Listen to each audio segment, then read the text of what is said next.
Hello. Hello, are we here? Test, test. How's the sound?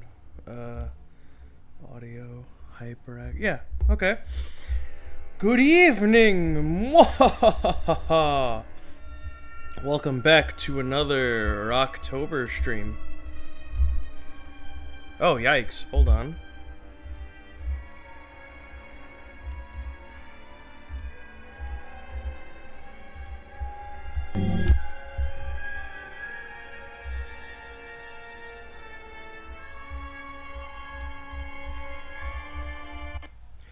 Cringe.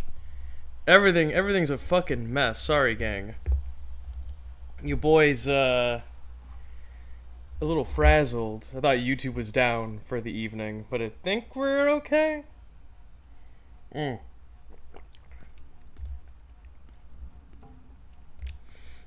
Needed a little sugary beverage. Alright, cool. Sound is now coming through the... What's in your cup? This is... Ashes to rashes? Oh, that's so loud. Sorry. Let me turn that down just a wee bit. Blowing out my damn eardrums. I hope I'm coming over the game okay. Yeah, this is lean. Lexi, did you change your username? Got my ass confused.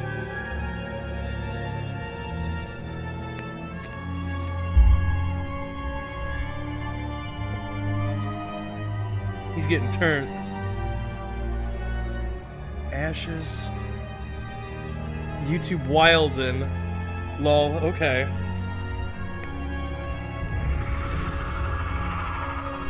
No, this is sugar-free lemonade with blue raspberry lemonade Kool-Aid.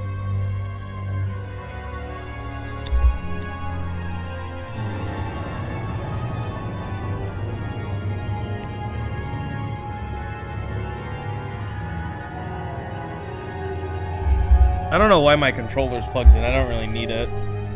Get out of here. Shoot.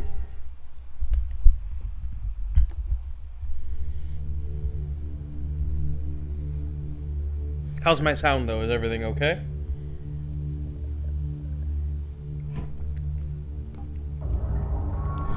He who makes a beast out of himself removes himself from the pain. Wait. I fucked that one up.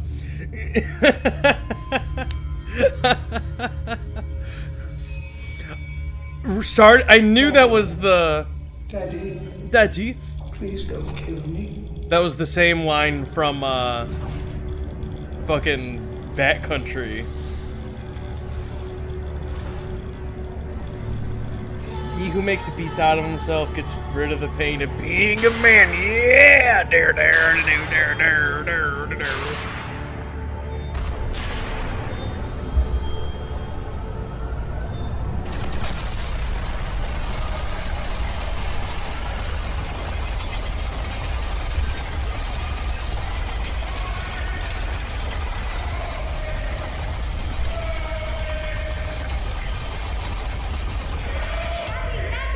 Daddy?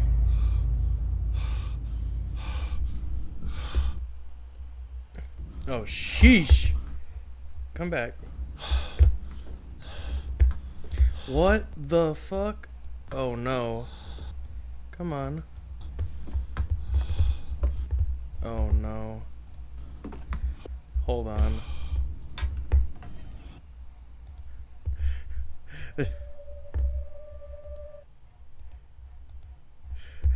More technical that's you when I put you in the contraption. I can't even see what's happening. The game crashed. What is happening? What's going on? What is going on? So many damn technical difficulties. This is so fucked up. Alright, okay. We're not gonna have a fucking Five Nights at Freddy's where my whole fucking game just fucking explodes. We're not doing that. Select options, input. Yeah, okay, so this is only mouse and keyboard. Yeah, start new game. We're just gonna start over. We're just gonna start. It's fine.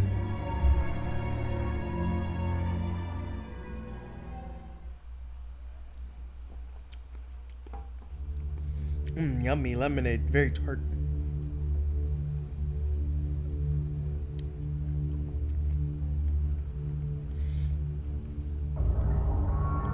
Alright, he who makes a beast of himself removes himself from the pain of being human. They kind of wokeified it. Dr. Samuel Johnson. See? Honestly, I was just restarting so I could say that quote Daddy. better. Daddy, please don't kill me. Oh, please don't kill me. Dr. Samuel L. Jackson. I'm tired of these motherfucking beasts and my motherfucking men.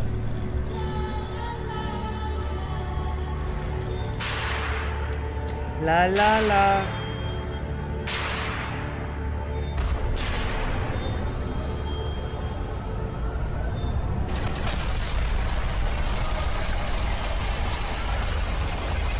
Looks like he's twerking.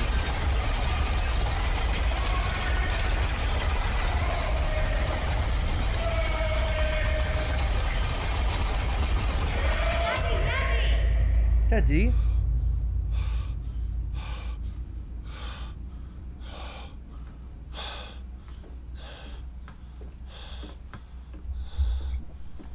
I assume this is WASD.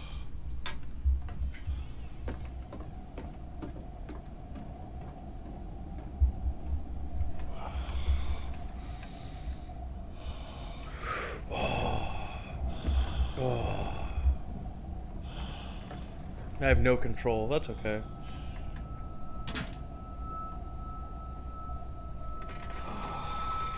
Eepy boy, wake up. Rise from your grave.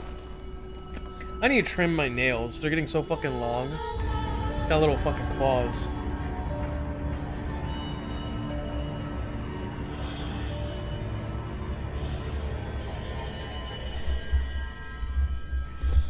Alright, we're woke. I think. We're gonna do a little finagling right quick. Oh, I'm fucking drunk. Oh, blimey, me bloody head. Hold on left mouse in order to move. Wait. Hold down left mouse and move the mouse in order to move the door. Wait, press right mouse. Wait a minute. Is there fucking controller support? Or is it only Xbox? No, okay, yeah, we got controller support.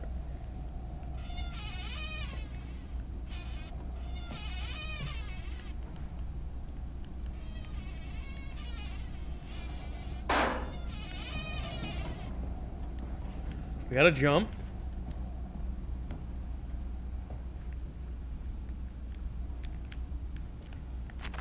Nothing occurs to me as of yet.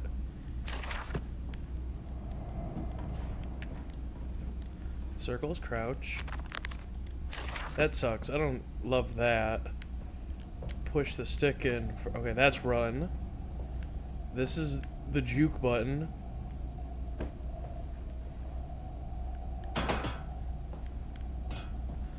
Kobe! Still recovering from the last stream. Thank you, Doc. Good evening, BT Dubs. I hope you're having a lovely one. Oh, the Biblia. The Bible.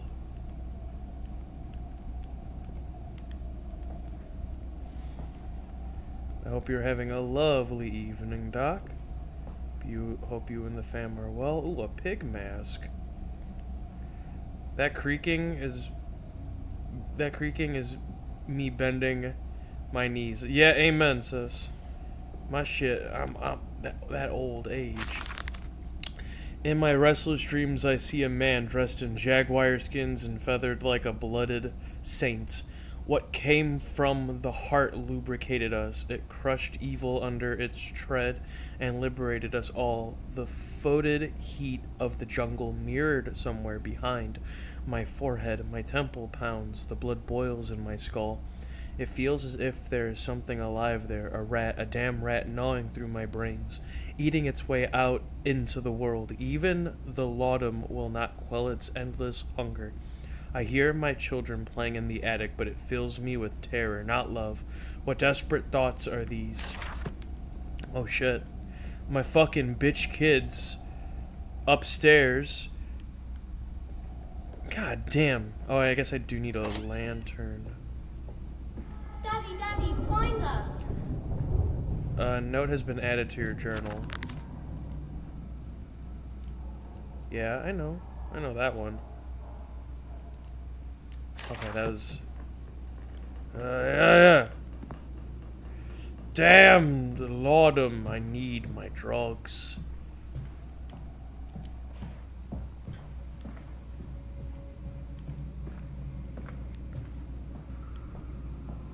Wait, press. Oh, fuck. I wish I... Wait, what? I wake alone to a house in silence. That missing sound of children playing is like a dark and fecund Jesus Christ, sepulchre, beckoning me to begin a descent to the Lorne, where surely only bodies may be found. No matter my children call and I shall answer. I will find them. Bring me the boy.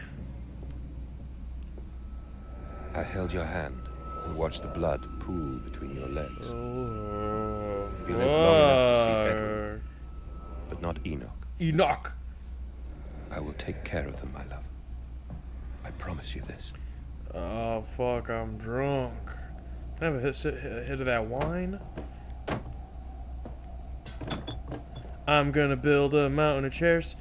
Nobody's home, so nobody cares. A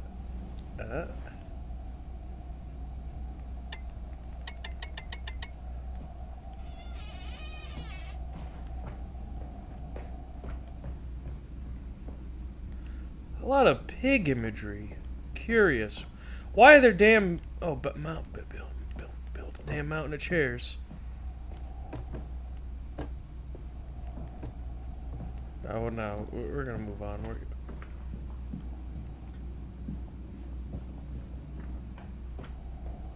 Okay, this is the room I've been in. Can I jump down? Huh? No, okay. Ooh, the potty. I love shitting in here. No reflection. That's okay.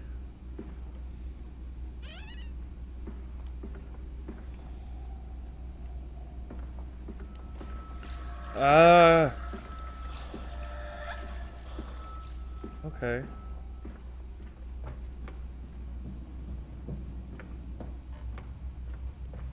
Papa, Papa, this way.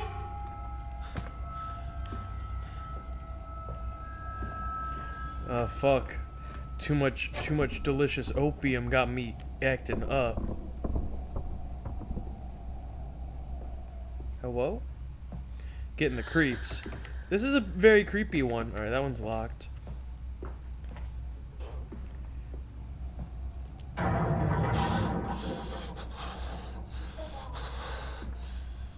Hello? Ah, yeah, probably up there. I could probably use some light, because this is a very dark game. Alright, nowhere to go but up to the attic. There's a bad man coming. What do you mean a bad man? Ah, perf. You have picked up the lantern. You can be turned on by hitting find your way using dark ears. Be careful not to attract unwanted attention with the beam. What do you mean unwanted attention?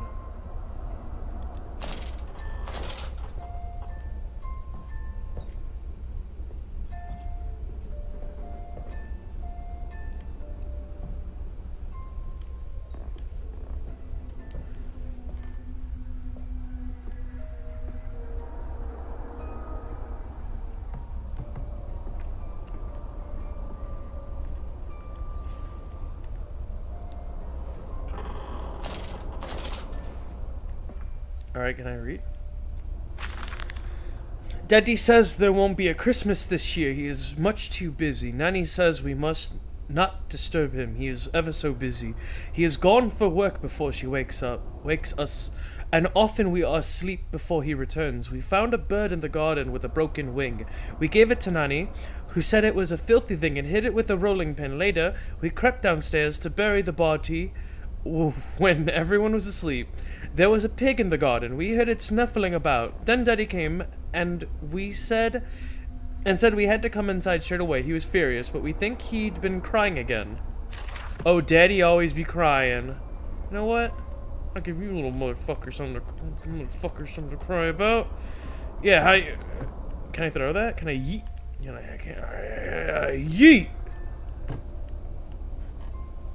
I said yeet. Alright, I can't throw it. That's okay.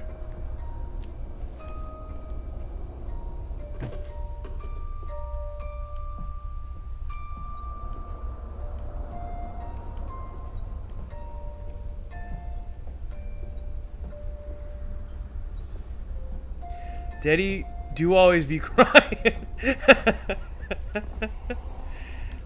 It's stressful, goddammit. I have to run a machine of pigs or something. I don't know. It's been very vague on what is even happening. I just kind of woke up in a cage for some reason.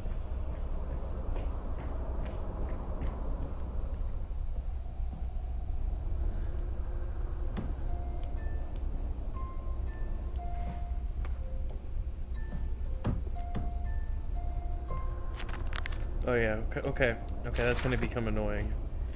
Wait, can I... Options. Input. Key config. Okay, perfect.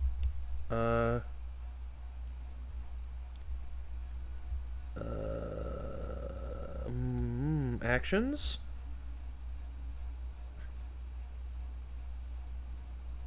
Okay. Miscellaneous? Yeah, we're gonna change that to that. Wait, yeah, maybe, okay.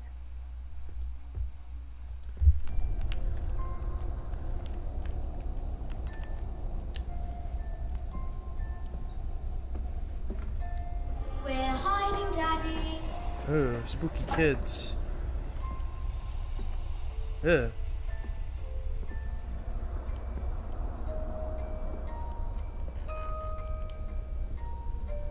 Come out, you little shits.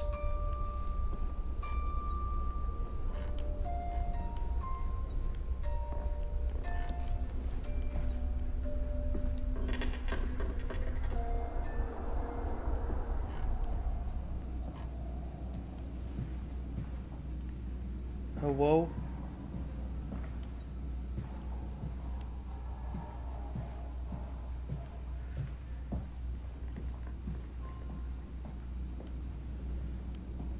Ah, yes. The good old torture room, my favorite.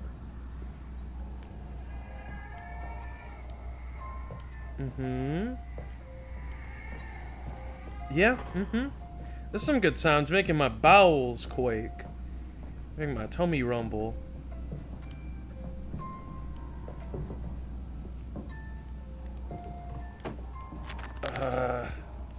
Yeetsa.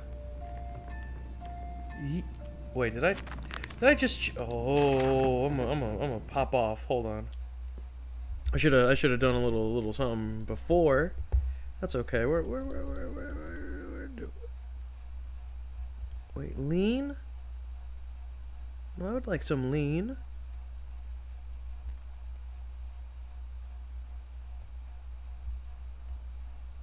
Oh, button RT. Okay. Cancel. Why not left mouse? God damn it.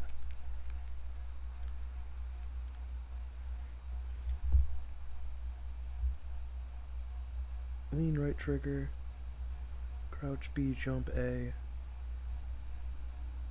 Left right. Left down.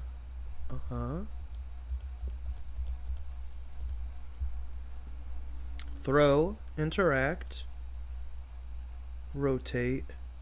Lantern.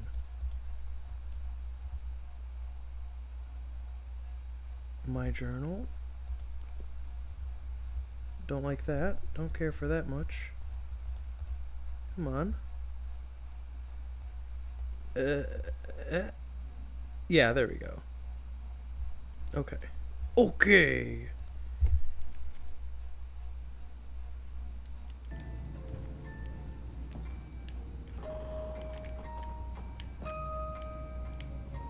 Okay, we got the lean. Lean with it. Rock with it. Lean with it.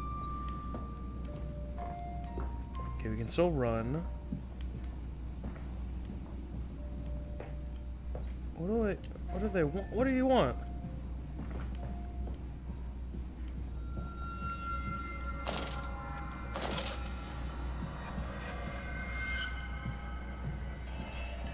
Daddy.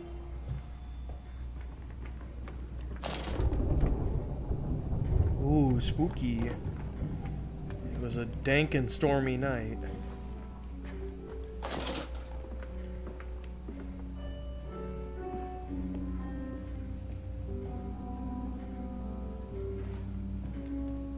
You don't mind if I record this, do you? I find it most useful. Ah, you have one of those wonderful Martin fills. No, of course not, my dear fellow. It's my own design, Professor, along with everything you see. Most useful.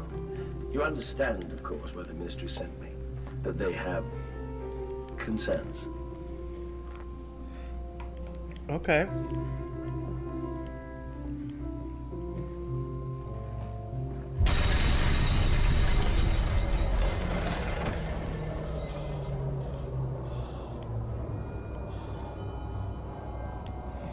Good lordy, it gave me a little bit of a fright.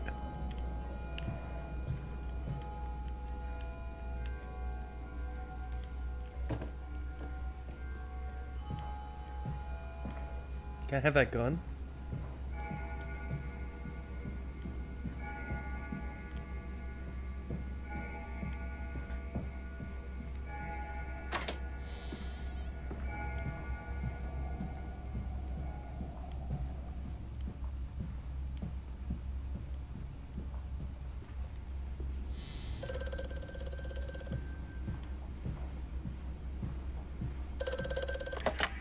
Hello? Precious eagle cactus fruit. Help us. Precious eagle cactus fruit. The fuck? The fuck? What the hell? What the delicious laudanum. The bank is refusing credit. The ignorant swine. I sit alone at night and weep. Once the children and servants are safely asleep, when they cannot hear me. My darling, how I need you now. They say I have squandered my fortune, that my investment in these latest machines has ruined the family name. What? That I was to remain a local butcher? What are these two arms compared to the multitude that can be applied without pay, without tire, by adapting the mechanisms we find in the looms and the mills? But if the bank has its way, it will all come to nothing. If they come for the house, I swear I will kill them. I'll kill them all. I'll take my rifle. Precious, the movie with Monique Williams and Mariah Carey. Hey, stop. Cease. Alright, okay.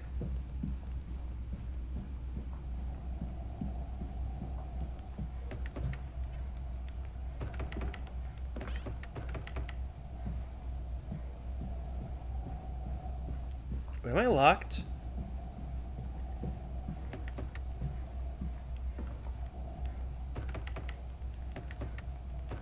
I'm locked in.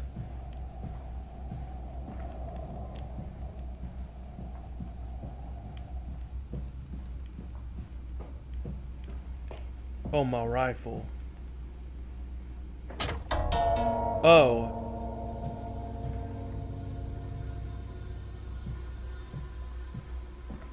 Oh. Hey. Little boy, what are you doing?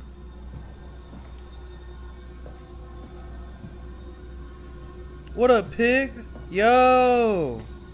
Hello, my friend. Wait, I don't remember that pig statue being on the desk. Oh, whatever. Yo, this is... Hey, Kaylin. Hope you are having a good night.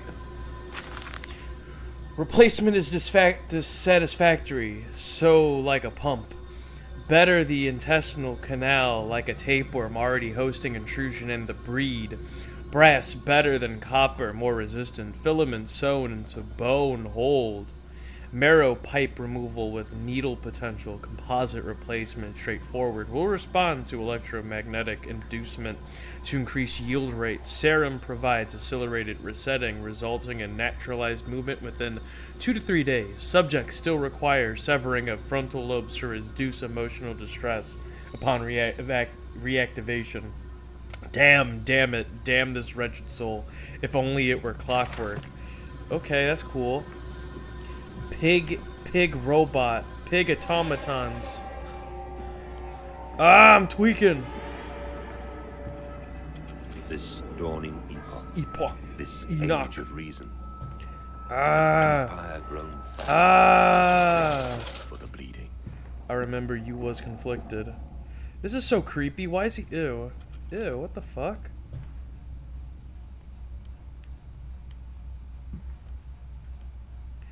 It's like a Francis Bacon painting. Oh, those titties? Uh-oh. Uh-oh. Nobody saw that. Nobody saw some titty.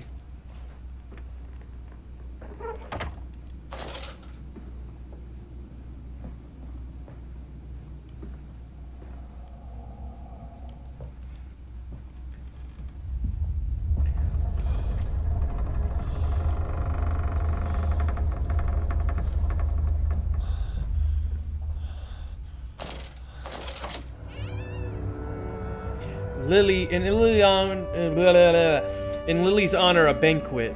Lilibeth Lily Mandis entered here on 26 September 1890. The angels weep you to the glory, your teeth sold to dollies of the poor. Where the pigs at? Is this the one we DQ'd? No, this is, I had DQ. I don't know if I DQ'd any of. Maybe. Oh, no. I had mentioned doing. I had mentioned doing the. I remember trying one and we were like, nothing is happening. Was it the first one? Maybe, or maybe it was this. I don't know. Also, good evening, Bacon. I hope you are having a lovely one. This way, Papa. Come and see. Could be. Could be.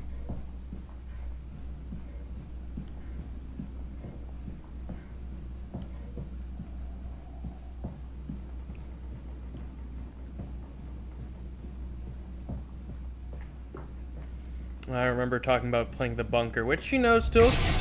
Ah!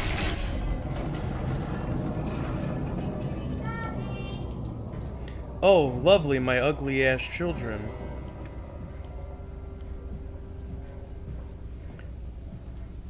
Now, I remember us trying to play the first one and having a struggle of it. Wait. Well, I believe they came through this one.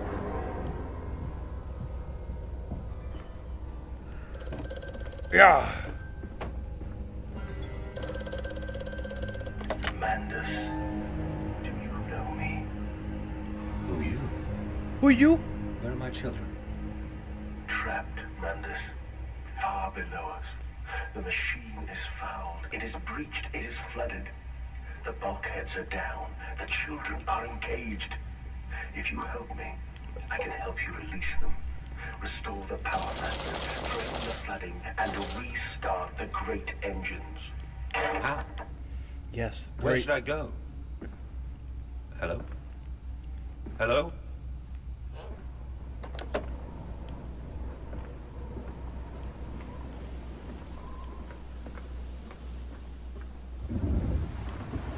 Oh, lovely. lovely evening.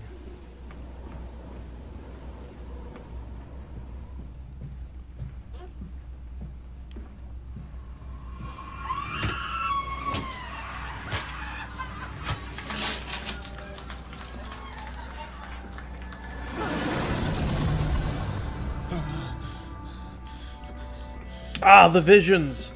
The visions are back! Ah!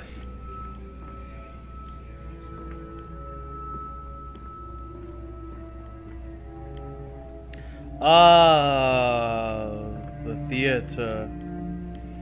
Man, I'm here to hide and fight spooky shit. I ain't here to read. There's a machine. You put the pigs in it. Yeah. Fuck, man. I'm here to.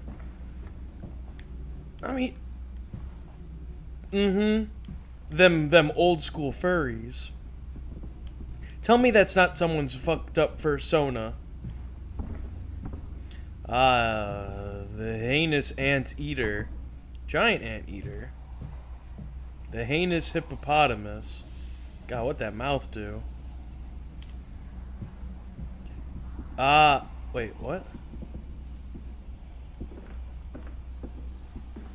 Why am I pushing this? Oh! Hey, don't Sona shame. Not... That's the fursona of a hard masochist. Not... Hey, listen, I'm not Sona shaming at all. But I'm just pointing out that, you know, this is a fucking freak. Look at this. Fucking... Ah, yes, we're fox hunting. Oh, poor fucker. Alright, yeah, I pushed the bear, and I discovered a hidden chamber. King of the Hill Pig episode want to be turned into food type shit. Oh, yeah, absolutely.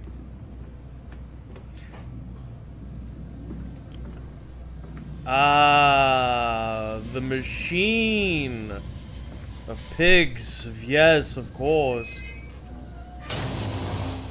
What did that do? Why did I do that? Why did... I just be cranking it sometimes. Arvin been hiding his true Sona. Arvin, you can tell us if you got a bit of the pig Sona. It's okay. We will not judge you. He doesn't want to be judged for pig play. No judgment. This is a safe zone. Alright, I guess I cranked my hog. Might as well go back.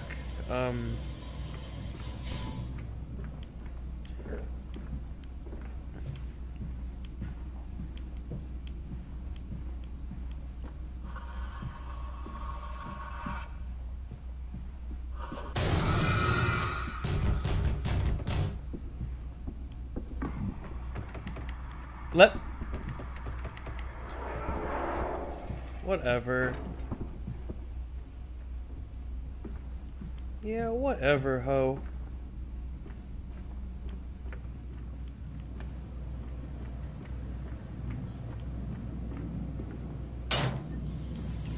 Alright, maybe... I don't know. Guess I gotta go back?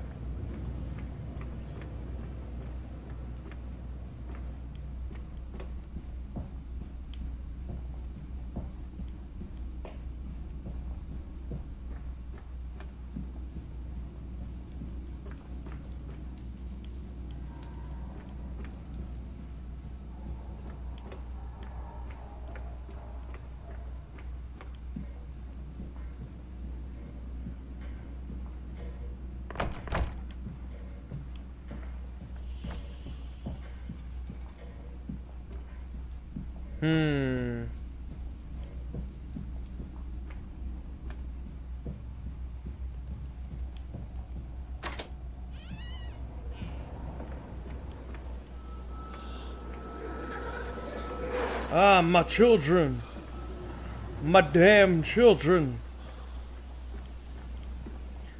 My vision, it blurs.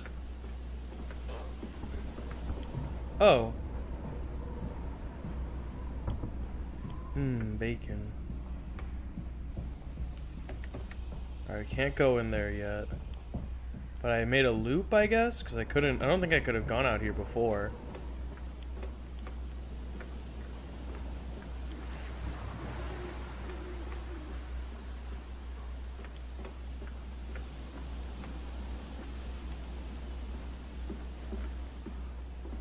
Ah, I'm up here now.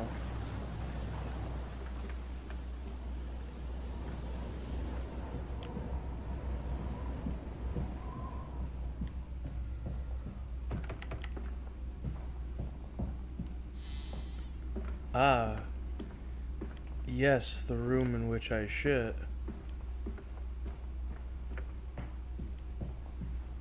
Have you ever pet an actual pig before? No. Are they cool? Or a petting zoo? I've been to a petting zoo when I was really young. I don't have many memories from it.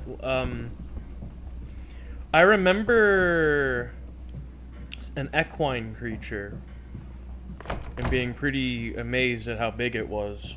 The massiveness of the equine. But no, I don't have many memories of a petting zoo. No, wait. I think it was a llama. I think I saw a llama and was like, that thing, that's a... They're an equine. I didn't want to say horse. I didn't know if it was a donkey or if it was like a llama. Some kind of quadrupedal animal. Alright, what the fuck? If I pet a pig, it will probably never eat... I will never probably eat pork as a kid. I had fish as a kid. I'm pretty sure it ruined all I had a fish as a kid. Ruined all seafood from me. That's understandable. I had a pet goldfish when I was much younger. But I still love me a crab. Crab. And by the way, I've been wanting to, you know, brag about this. Shout outs to Lexi as well for convincing me not to give up on imitation crab meat, but I had bought imitation crab meat recently. And, you know, I usually would just eat it as a nice little cold snack. But, I'll eat like 2 sticks of it and get like very sick. Usually I just throw it out. My dad had piranhas. I used to watch him feed beta fish to them. That sucks. But yeah, you know, you gotta feed. Them alphas gotta eat, you know? Okay, can't leave.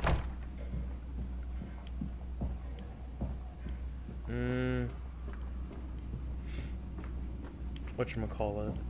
Oh yeah. But shredding or like turning the little crab sticks into like thin strips. I didn't know you could just acquire piranhas. Right. That's actually crazy. Like, yeah, actually, now that... Yeah, what the fuck? Where does your dad get piranhas?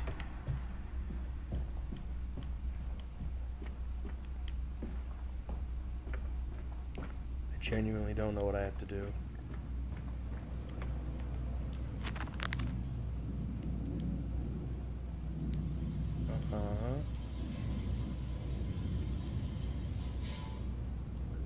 Secret chambers.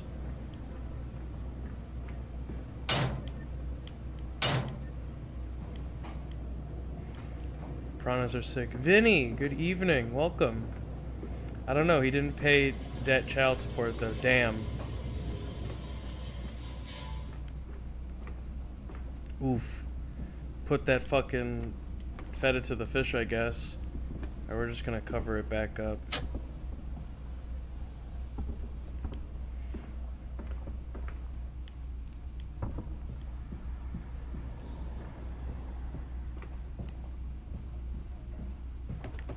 Damn, Bacon, I think you were right. I don't think anything happens in this.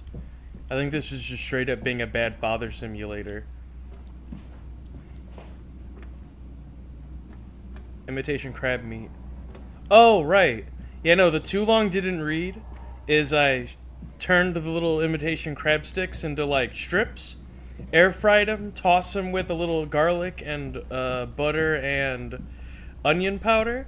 Delicious little crab treats. Yum, yum. Very, very nice. Crunchy little crunchy little bites. Nom, nom, nom. A little bit of olive oil. A little olive oil. What time is it? 20 minutes? Okay. I've genuinely lost. I don't... This is fucking labyrinthian. Quetzali does sushi bowls with Emmy crab. Ah! I've always considered, but I've been... Oh, fuck! Man, I have leftover rice. A sushi bowl would be very easy to do. Mmm. Gotta get me some crab meat. This sucks. Hold on. We're gonna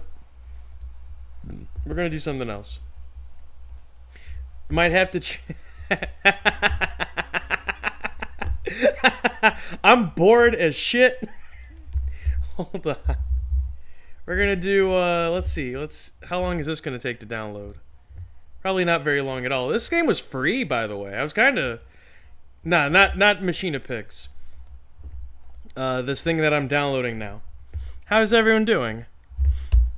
I miss Pokey. I also miss Pokey. But I bet you had that Hawaiian Pokey. Yeah, new stream, y'all. I changed my mind. I'm gonna update the... hold on.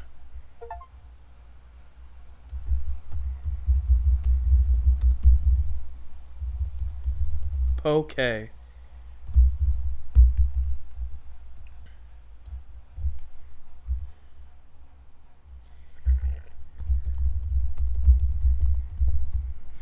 Wonder if anyone has ever tried sushi with prosciutto. Oh. Probably squealed. Probably spieled that really wrong. Are you okay? It actually does sound delicious. Mmm. Alright, let's see how this is gonna work. Hold on. We're booting up.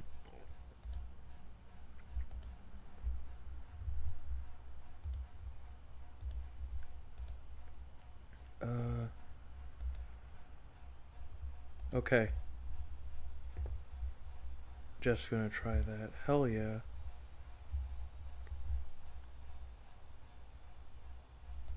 Let's all try it.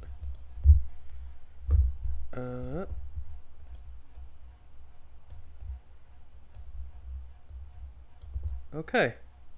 New stream, bitches! This is what I really wanted to play tonight. By playing Doki Doki Literature Club, you agree that you are at least 13 years of age and you consent to your exposure of highly disturbing content. Yeah, I agree. Sounds good to me.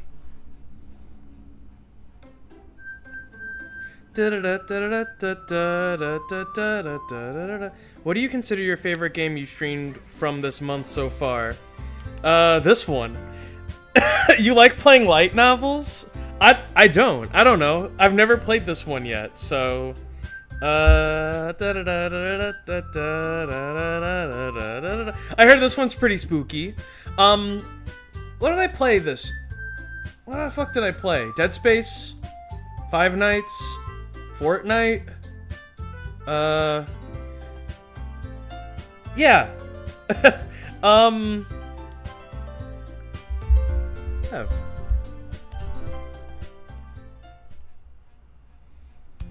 LA better have this somewhere, I swear to God. Pork belly is sick in sushi roll. Oh, that does sound delicious. Arvin, I'm gonna have to say dredge. Hey, I see an annoying girl running towards me from the distance, waving her arms in the air, like she's totally oblivious to any attention she might draw to herself.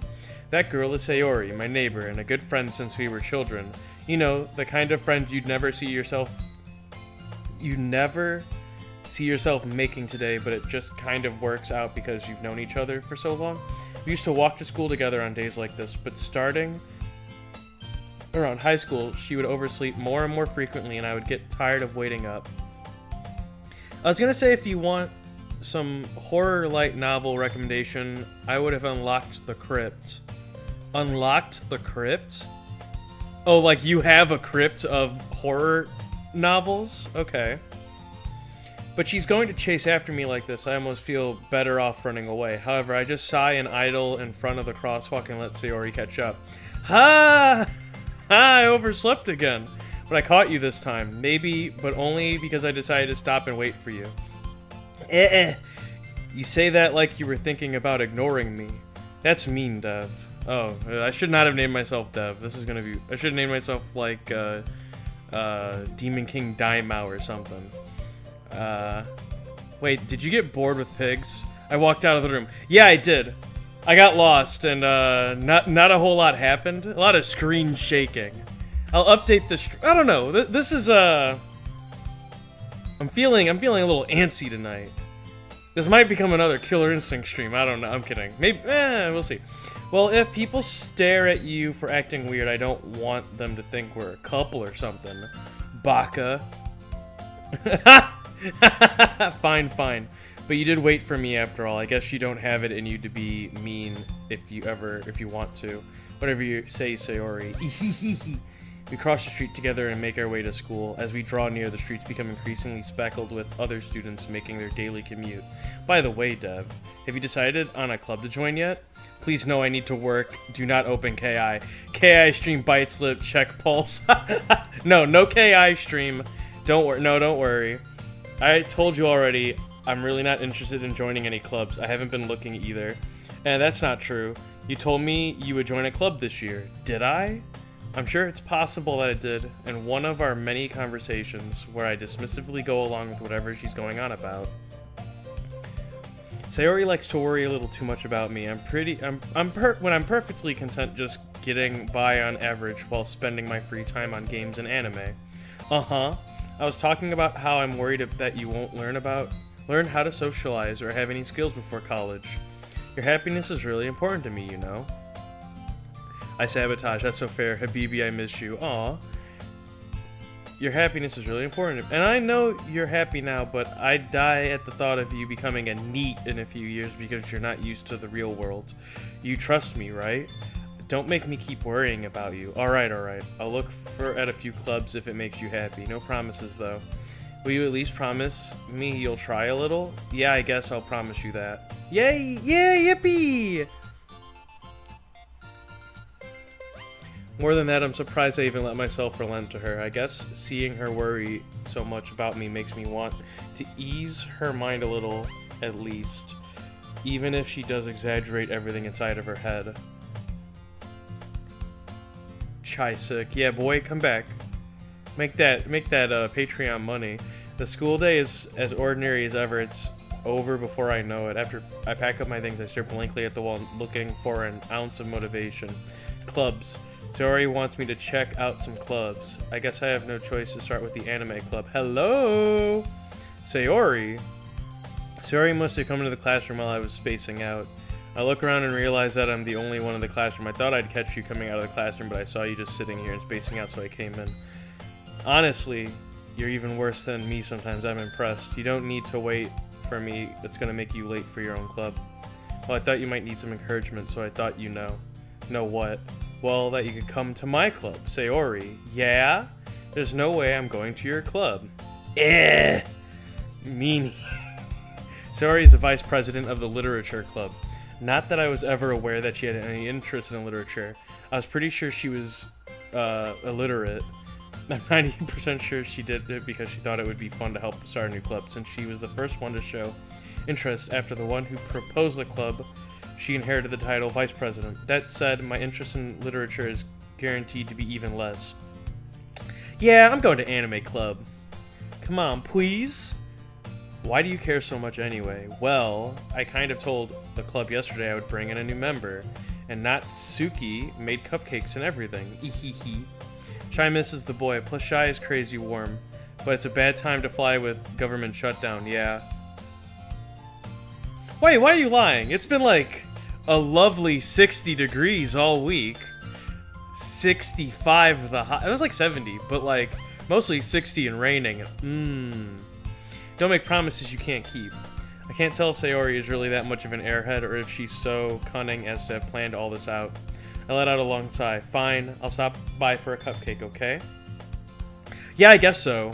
I suppose that's warm. Although, to be fair, like, all summer it was like 90 plus. Like, I don't know. Global warming, baby.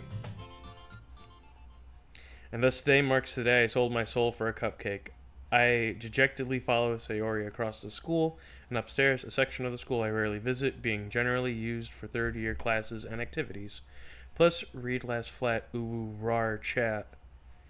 Ew, read less flat. Everyone, the new member is here. I told you don't call me a new member. Well, Dev, the character in the novel, is very flat, so... I glance around the room. Welcome to the Literature Club. It's a pleasure meeting you. Sayori always says nice things about you. Oh god. Seriously? You brought a boy? Way to kill the atmosphere. Ah, Dev, what a nice surprise. Welcome to the club. All words escape me in this situation. This club is full of incredibly cute girls. What are you looking at? If you want to say something, say it. Gomine. Natsuki. The girl with the sour attitude, whose name is apparently Natsuki, is the one I don't recognize. Her small figure makes me think she's probably a first year and a child.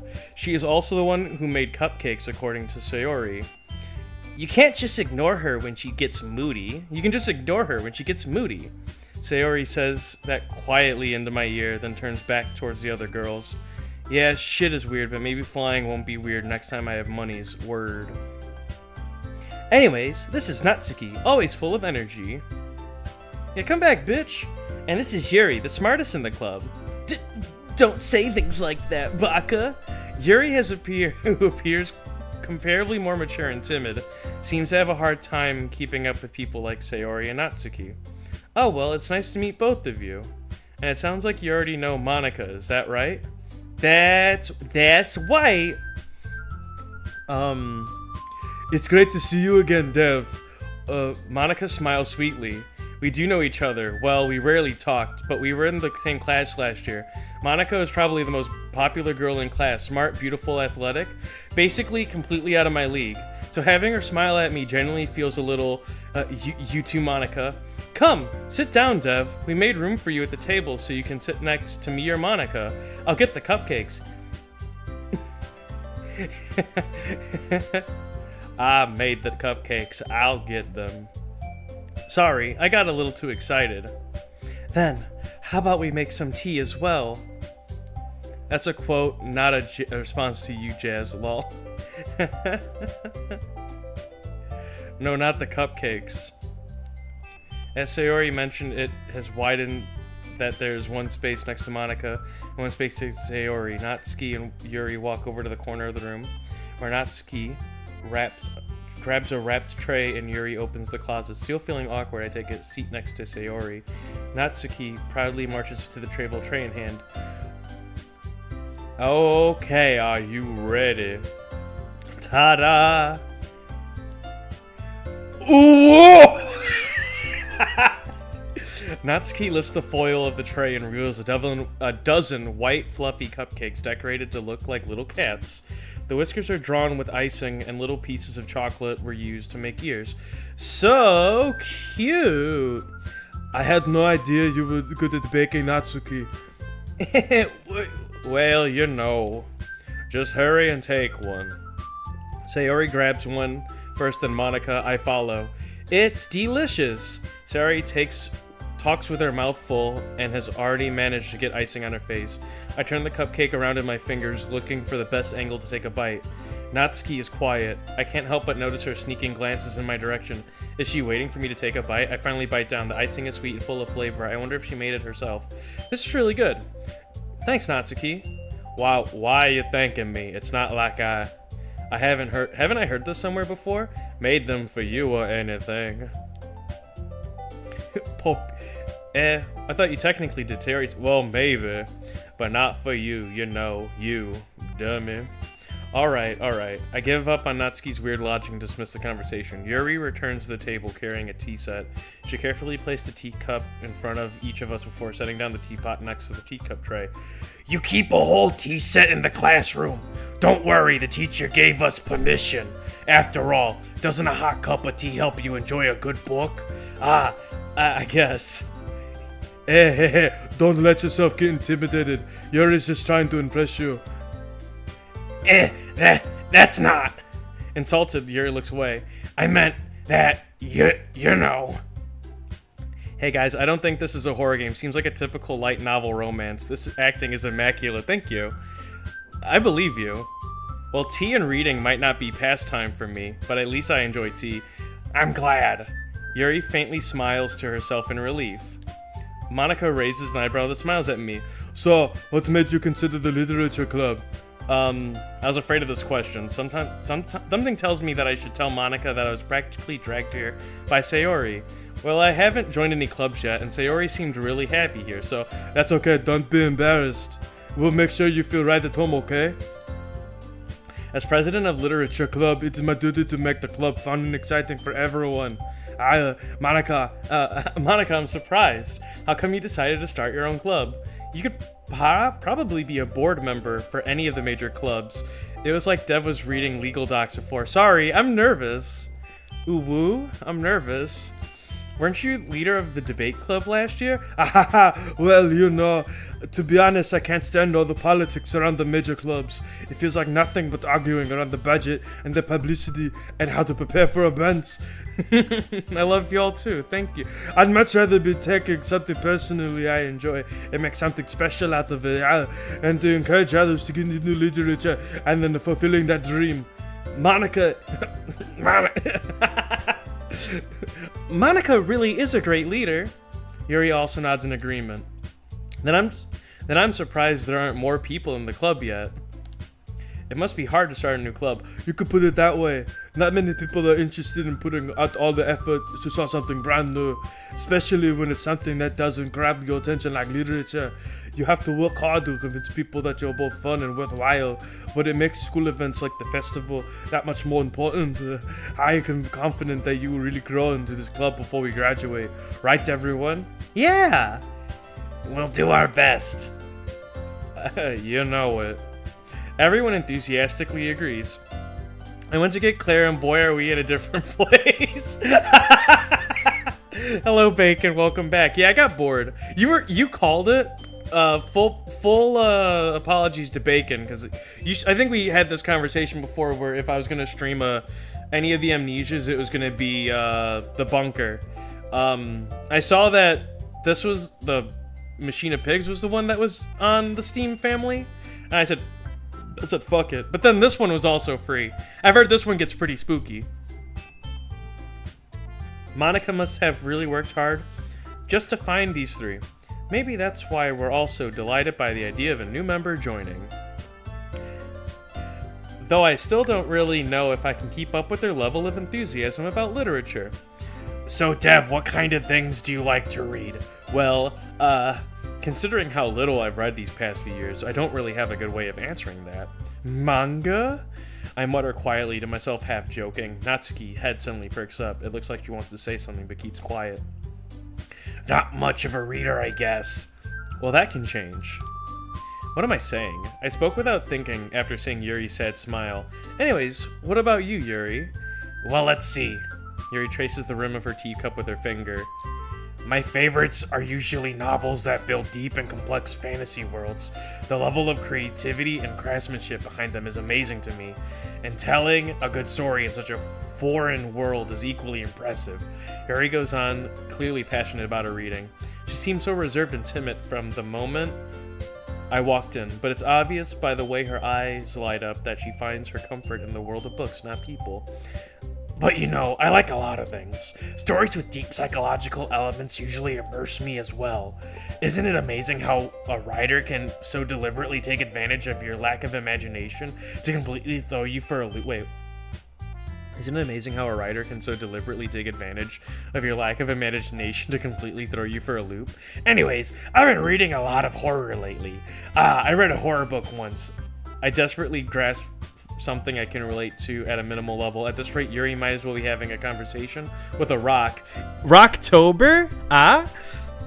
Really, I wouldn't have expected that from you, Yuri. For someone as gentle as you. I guess you could say that. But if a story makes me think or takes me to another world, then I really can't put it down. Surreal horror is often very successful at changing the way you look at the world, if only for a brief moment. Ugh, I hate horror. Oh, why's that? Well, Natsuki's eyes dart over to me for a split second. Never mind. That's right. You usually like to write about good things, don't you, Natsuki? What? What gives you that idea? You left a piece of scrap paper behind the last club meeting. It looked like you were working on a poem called Don't Say It Out Loud. And give me that back. Fine. Your cupcake, your poems, everything you do is just as cute as you are. Sayori sidles up behind Natsuki and puts her hands on her shoulders. I'm not cute. Natsuki, you write your own poems? Well, I guess sometimes. Why do you care? I think that's impressive. Why don't you share some sometimes? No. Natsuki averts her eyes. You wouldn't like them. Oh, not a very confident writer yet. I understand how Natsuki feels. Sharing that level of writing takes more than just confidence. The truest form of writing is writing to oneself. You must be willing to open up to your readers, exposing your vulnerabilities, and showing even the deepest reaches of your heart. Do you have any writing experience too, Yuri? Maybe if you share some of your work, you can set an example and help Natsuki feel comfortable enough to share hers. I guess it's the same for you, Yuri. I wanted to read everyone's poems. We all sit in silence for a moment. Okay, I have an idea, everyone. Natsuki and Yuri look quizzically at Monica. Let's all go home and write a poem of our own. The next time we meet, we'll share them with each other. That way, everyone is even. Yeah, let's do it. Plus, that way we have a new member. I think it will help us get a little bit more comfortable with each other and strengthen the bond of the club. Isn't that right, Dev? Monica smiles warmly once again. Hold on, there's still one problem. What is that? Now that we're all back on the original topic of me joining the club, I bluntly come forth with what's been on my mind the entire time. I never said I would join the club. Sayori must have convinced me to stop by. May have convinced me to stop by, but I never made any decision. I still have other clubs to look at, and, I lose my train of thought. All four girls stare back at me with dejected eyes. But... I'm sorry, I thought... Dev. You all... I'm defenseless against these girls. How am I supposed to make a clear-headed decision when it's like this? That is, if writing poems is a price I need to pay to spend every day with these beautiful girls? Right. Okay, I've decided then. I'll join the literature club. One by one, the girls' eyes light up. Yes, I'm so happy! Sayori wraps her arms around me, jumping up and down. Hey. You really did scare me. Oh, that's... You really did scare me for a moment. If you really want to just come for the cupcakes, I would have been super pissed. Then it makes it official. Welcome to the literature club. Thanks, I guess. Okay, everyone. Oh shit, Spinning Nails is playing Sekiro. That's crazy. Okay, everyone. I think it'd be time we officially end today's meeting on a good note. Everyone remember tonight's assignment. Write the poem. Bring to the next meeting so we can all share. Monica looks over at me once more. Dev, I look forward to seeing how you express yourself. Yeah. Can I really impress the class star Monica with my mediocre writing skills? I already feel the anxiety welling up inside me. Meanwhile, the girls continue to chit-chat as Yuri and Natsuki clean up their food. Hey, Dev, since we're already here, do you want to walk home together? That's right, Sayori. That's right, Sayori and I never walk home together anymore because she's always stayed after school for clubs. Sure, might as well. Yay! With that, the two of us depart the club room and make our way home. The whole way, my mind wanders back and forth between the four girls, Sayori, Natsuki, Yuri, and of course, Monica. Lol, and listening to you, Geni Inshin bought to get these hands. Yeah, dude, fuck them up. Fuck them up. Fuck them up. Will I really be happy spending every day after school in the literature club? Perhaps I'll have to chance to grow closer to one of these girls. Alright, I just need to make the most of my circumstances, and I'm sure good fortune will find me. And I guess that starts with writing a poem tonight. It's time to write a poem. Pick words you think your favorite club member will like. Something good might happen with whoever likes the poem the most. Okay.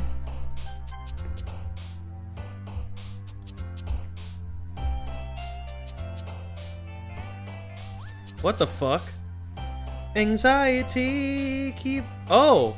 I get to pick the girl I try to impress the most? Okay.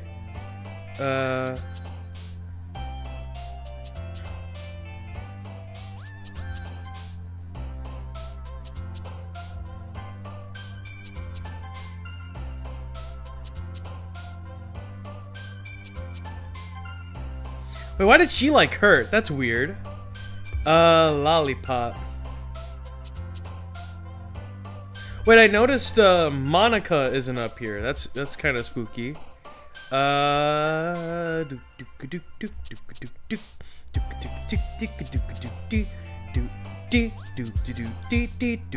Kawaii. Uncanny. Okay.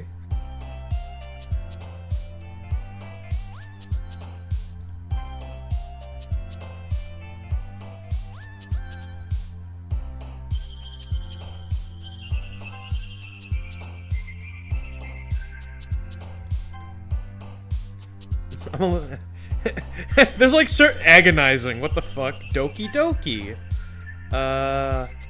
Unstable. Oh god. Extreme. Oh no. Lipstick. Smile.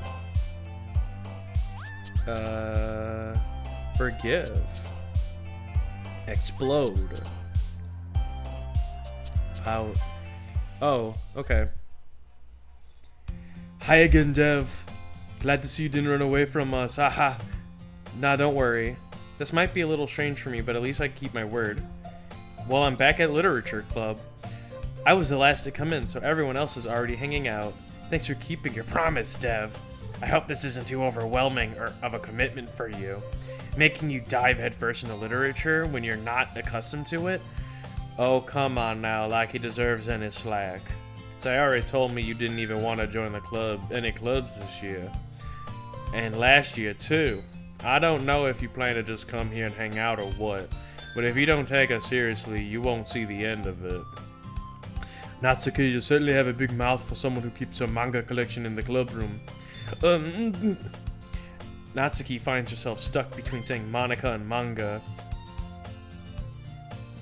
Manga is literature.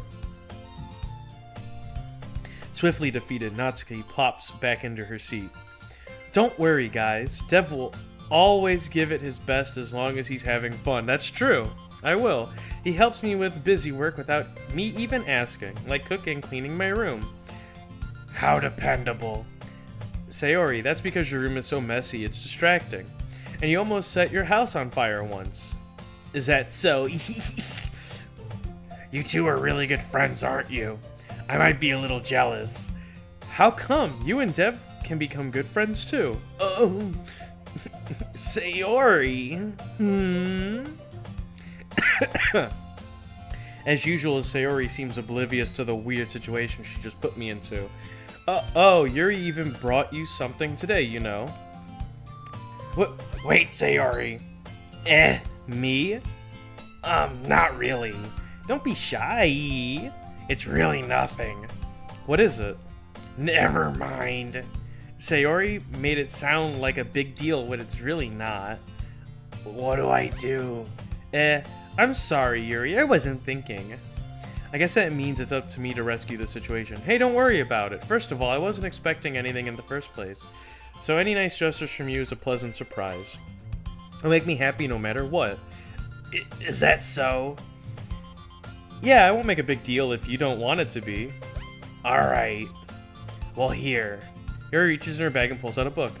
I didn't want you to feel left out, so I picked out a book that I thought you might enjoy. It's a short read, so it'll keep your attention even if you don't usually read. And we could, you know, discuss it if you wanted. This is... How is a girl accidentally becoming so cute? She even picked out a book she thinks I'll like, despite me not reading much. Yuri, thank you. I'll definitely read this. I enthusiastically take the book. I ain't reading this fucking shit. Fuck you. Phew. Well, you can read it at your own pace. I'll look forward to hearing what you think. Now that everyone's settled in, I expect Monica to kick off some scheduled activities for the club, but that doesn't seem to be the case. Sayori and Monica are having a cheery conversation in the corner. Yuri's face is already buried in a book. I can't help but notice her intense expression like she was waiting for this chance. Meanwhile, Natsuki is rummaging around in the closet. Man, it looks like no one wants to be bothered today. I slumped down into the nearest desk. How am I supposed to occupy myself with something literature-related by myself like this? I guess I could always read the book Yuri gave me, but I'm feeling a little too tired to read. I probably could fall asleep right now. I close my eyes and end up listening to Sayori's conversation with Monica. We're probably gonna seem really lame compared to all the other clubs, though. Well, we can't give up. The festival's a chance to show everyone what literature is all about. The problem is that the idea of literature club sounds so dense and intellectual, but it's not like that at all, you know? We just need a way of showing that to everyone. Something that speaks to the creative minds. That doesn't solve any problems, though. What do you mean? Even if we come up with the most fun thing ever, nobody will come in the first place if it's a literature event. So it's more important to figure out how we get people to show up in the first place, you know? And after they come, they can do things to speak to their creative minds. What's this? Sayori's taking this very seriously. It's rare to hear her deliberating like this. Oh, that's a good point. In that case, do you think food will do the trick? What kind? Oh, well, I guess we could... Cupcakes! Good thinking. Natsuki would love to do that. You're right. Natsuki makes the best cupcakes. That works out perfectly. That wasn't why I suggested it. Cupcakes speak to my creative tummy. Cupcakes it is then. I'm hungry. Anyways, we still need to work out the details of the event itself. I find myself smiling. In the end, Sayori is still her usual self. But therein lies the unexpected reason I admire her. Unlike me, she has trouble finding any motivation at all. Sayori can put her mind to things and make them come to life. I suppose that's why I ended up letting her get on my case about things. I can't help but wonder what it would be like to see the world through her eyes. I open my eyes to find Sayori's face filling my vision. I nearly fall out of my chair. Sorry. Wait, actually, I'm not sorry at all. It's your fault for sleeping like that. This isn't the napping club. Does our school have a napping club? You're staying up late again, aren't you? Now that you're in the club, you're gonna have less time for anime, you know. You'll need to get used to it. Don't say that so loud. I glance over my shoulder to see if Monica overheard. It's true, though. Yeah, I know. You're always looking out for me, Sayori. That's what I do best. That's a problem. What about you? You look out for me better than you look out for yourself. You're still oversleeping every day, aren't you? Not every day.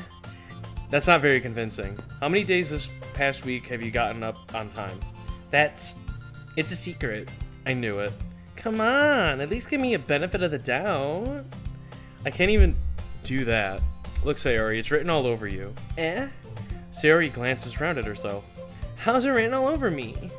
You were clearly in a rush this morning. Look at your hair, it's sticking out all over around here. I run my fingertips down the side of Sayori's hair, trying to straighten it out. Man, you really need a brush for this. My hair's just really hard to get right. I won't fall for that. When does the disturbing happen? There's more than just your hair. Look, your bow isn't straight either, and there's toothpaste stain on your collar right here. I try to wipe off the stain with my fingers, but nobody would ever notice that. Of course they would. Nobody's gonna tell you about it because they don't want to embarrass you. Fortunately, I don't really care about that. You meanie. You don't you keep your blazer buttoned up. Seriously, Sayori, why do you think you don't have a boyfriend yet? Jesus Christ. That's super mean. Sorry, but you'll thank me later. I start to button her blazer from the bottom. Once you see how much better it looks, she'll change her mind. What the hell? This is so funny. What is? Well, I was just thinking how weird it is to have a friend who does these kind of things. Don't say that. You'll make me feel weird about it, stupid baka. It's okay though. I'm happy we're like this. Aren't you? I guess. Hey, be careful. The button might come off. Why is this one so hard to close? I struggle to fully close the button near her chest. Does this thing even fit you properly? It did when I bought it. What the fuck? If you ever buttoned it, you would have noticed sooner that it doesn't fit you anymore. What are you smiling about? It means my boobs got bigger again. Don't say that out loud. High schoolers, gross. Anyway, well, I guess in lore, I'm a high schooler, or this dev is a high schooler. So go off, King, I guess. I'm just an observer. I'm over here. Why does it feel strange to see Sayori's blazer buttoned up like that? But it's so stuffy. Ooh woo. It's not worth it at all. She unbuttons her shit once more. That's so much better. Sayori puts her arms out and twirls around. So if it keeps getting unbuttoned, then I won't get a boyfriend, right? What kind of logic is that? And why are you saying it like that? It's a good thing. We just lost Jazz Light. Yeah. Signed out. If I had a boyfriend, then he wouldn't even let you do things like this. And you take care of me better than anyone else would anyways. So that's why I'm keeping it unbuttoned. Stop saying all these embarrassing things, eh? I didn't say anything embarrassing. Jeez. Well, anyways, just focus on trying to wake up a little earlier. Only if you focus on going to bed earlier. Fine, fine. It's a deal. Well, I guess we're really better at taking care of each other than we are taking care of ourselves. Yeah, I guess so. So maybe you should come wake me up in the morning. You're doing it again, Sayori. Oh, I was joking that time. It's impossible to tell with you sometimes. Okay, everyone. I was putting gyoza on, I just walked back in on y'all talking shit. Okay, everyone. Monica suddenly calls out, why don't we share our poems we wrote now? Yay! Dev, I can't wait to read yours. Yeah, same. I failed to sound enthusiastic, but Sayori still trots away to retrieve her. See? It was a choice to sound wooden, and like I was reading, medical files. By the way, did you remember to write the poem last night? Yeah. My relaxation ends. I can't believe I agreed to do something so embarrassing. I couldn't really find much inspiration since I never really done this before. Well, not everyone's ready. Why don't you find someone to share with? I can't wait! Sayori and Monica enthusiastically pull out their poems.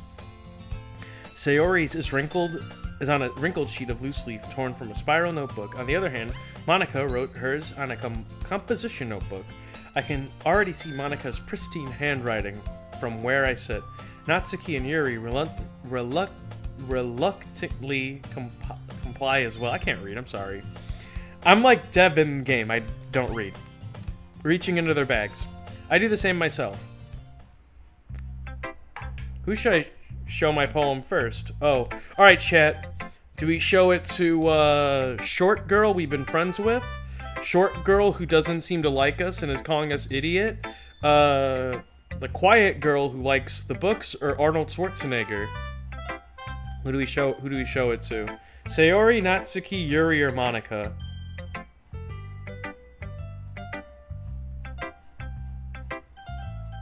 I'll watch him straight. I have no choice.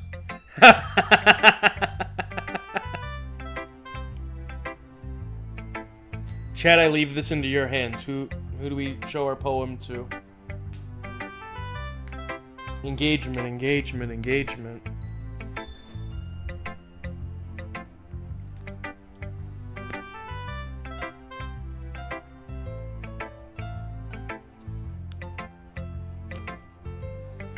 I lost track of which is which. Which voice did you like me doing? The Danny DeVito, the girl, Morgan Freeman, or Arnold Schwarzenegger? Girl voice is Sayori. Danny, please. Okay, okay. Yuri seems the most experienced, so I should start with her. I can trust her opinion to be fair. Yuri stares at the poem. A minute passes, more than enough for her to finish reading. Oh, sorry. I forgot to start speaking. It's fine. Oh, it's fine. Don't force yourself. I'm not. I just need to put my thoughts into words. Hold on. Okay, this is your first time writing a poem, right? Yeah. Why do you ask? I'm just making sure. I guess I didn't be after reading through it. So it's that bad? No! Did I just raise my voice? Oh, I'm so sorry. Yuri buries her face in her hands. I couldn't help but notice that it's been several minutes and we really haven't gotten anywhere. It might take Yuri a while to get used to new people. It's fine, I really didn't notice. What were you saying? Right, it's just that there are specific writing habits that are usually typical of new writers, and having been through that myself, I kind of learned to pick up on them. I think most noticeable thing I recognize in new writers is that they try to make their style very deliberate. In other words, they tend to pick a writing style separate from the topic matter, and they form-fit the two together. The end result is that both the style and the expressiveness are weakened. Once Yuri finds her train of thought, it's as if her demeanor totally changes. Her stammering is completely gone, and she sounds like an expert. Of course, that's not something you can be blamed for. There are so many different skills and techniques that go into writing even a simple poem. Not just finding them and building them, but getting them to work together is probably the more challenging part. It might take you some time, but it all comes with practice, and learning by example and trying new things. I also hope that everyone else in the club gives you valuable feedback. Natsuki can be a little biased, though. Biased? How? Well, never mind. I thought I shouldn't be talking about people like that. Sorry. It's fine. I'm not sure if Yuri's apologizing to herself, to me, or Natsuki. Do you mind if I read your poem now? Please do. I'd love to share my thought process behind it. Yuri smiles dreamily as if it's a rare opportunity for her, which itself is kind of funny. After all, isn't this supposed to be a literature club? Ghosts under the light. The tendrils of my hair illuminate Ghosts under the light.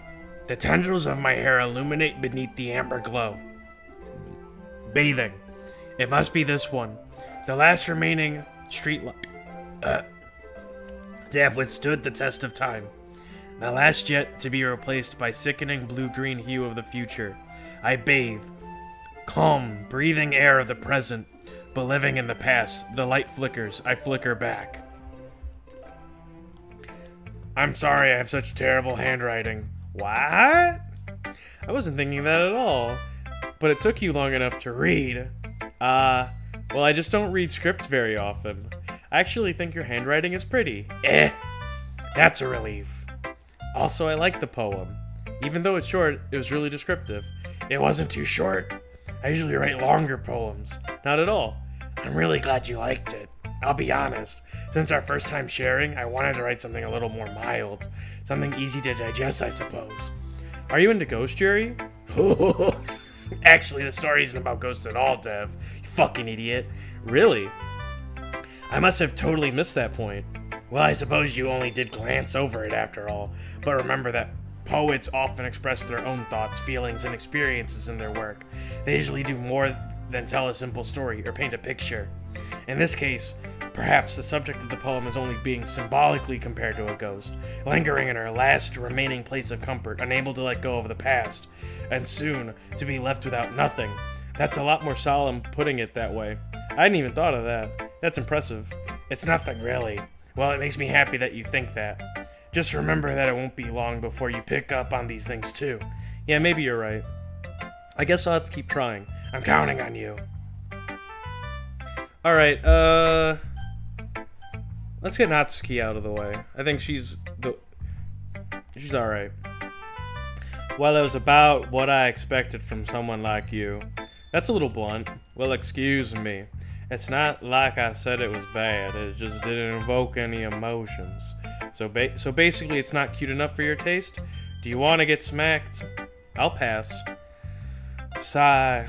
Well, anyways, I need to show you mine. Not that you'll like it. Eagles can fly, monkeys can climb, crickets can leap, horses can race, owls can seek, cheetahs can run, eagles can fly. People can try, but that's about it. Yeah, I told you you weren't gonna like it. I like it. What? Just be honest. I am. Why are you so convinced that I wouldn't like it? Well, because everyone in high school thinks that writing has to be all sophisticated and stuff, so people don't even take my writing seriously. But isn't that the point of poems, for people to express themselves? Your writing style wouldn't make your messages any less valid. Yes, exactly. I like it when it's easy to read, but it hits you hard. Like in this poem. Seeing everyone around you do great things can be really disheartening. So I decided to write about it. Yeah, I understand. But the other nice thing about simple writing is that it puts more weight on the wordplay. Like I set up the rhymes at the end, but then made it fall flat on purpose. It helps bring out the feeling in the last line. So you did. I guess more went into it than I realized. That's what it means to be a pro. I'm glad you learned something. Didn't expect that from the youngest one here, did you? Yeah, I guess. I decided to humor her with the last comment. I didn't really care how old everyone is. Banatsky is feeling proud. Then I won't want to take that away from her. Alright, Sayori. Oh my goodness. This is so good, Dev. I love it. I had no idea you're such a good writer. Sayori, you must be seriously overreacting. I'm not that good of a writer at all.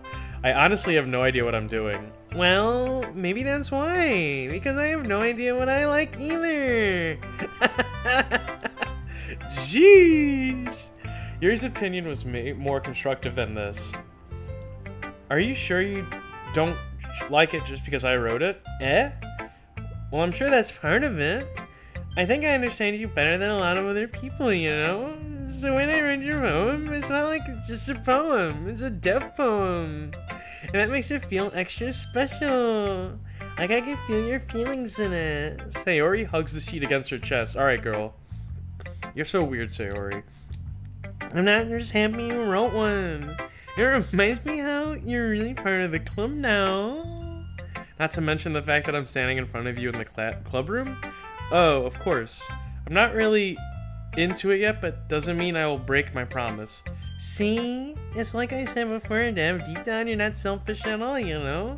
Trying new things like this for other people? That's something only really good people do. Yeah, like playing visual novels on stream and doing a full voice cast of it. So, you know. Keep an eye out for that Patreon. I'm not sure if Sayori sees the full picture of my motives here. Oh, wait.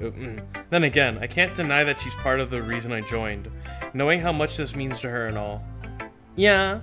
And I'm gonna make sure you have lots of fun here, okay? That will be my way of thanking you. Alright, I'm gonna go hold you to that then. Yay! Now you'll read my poem too, right? Don't worry, I'm really bad at this. We'll see about that.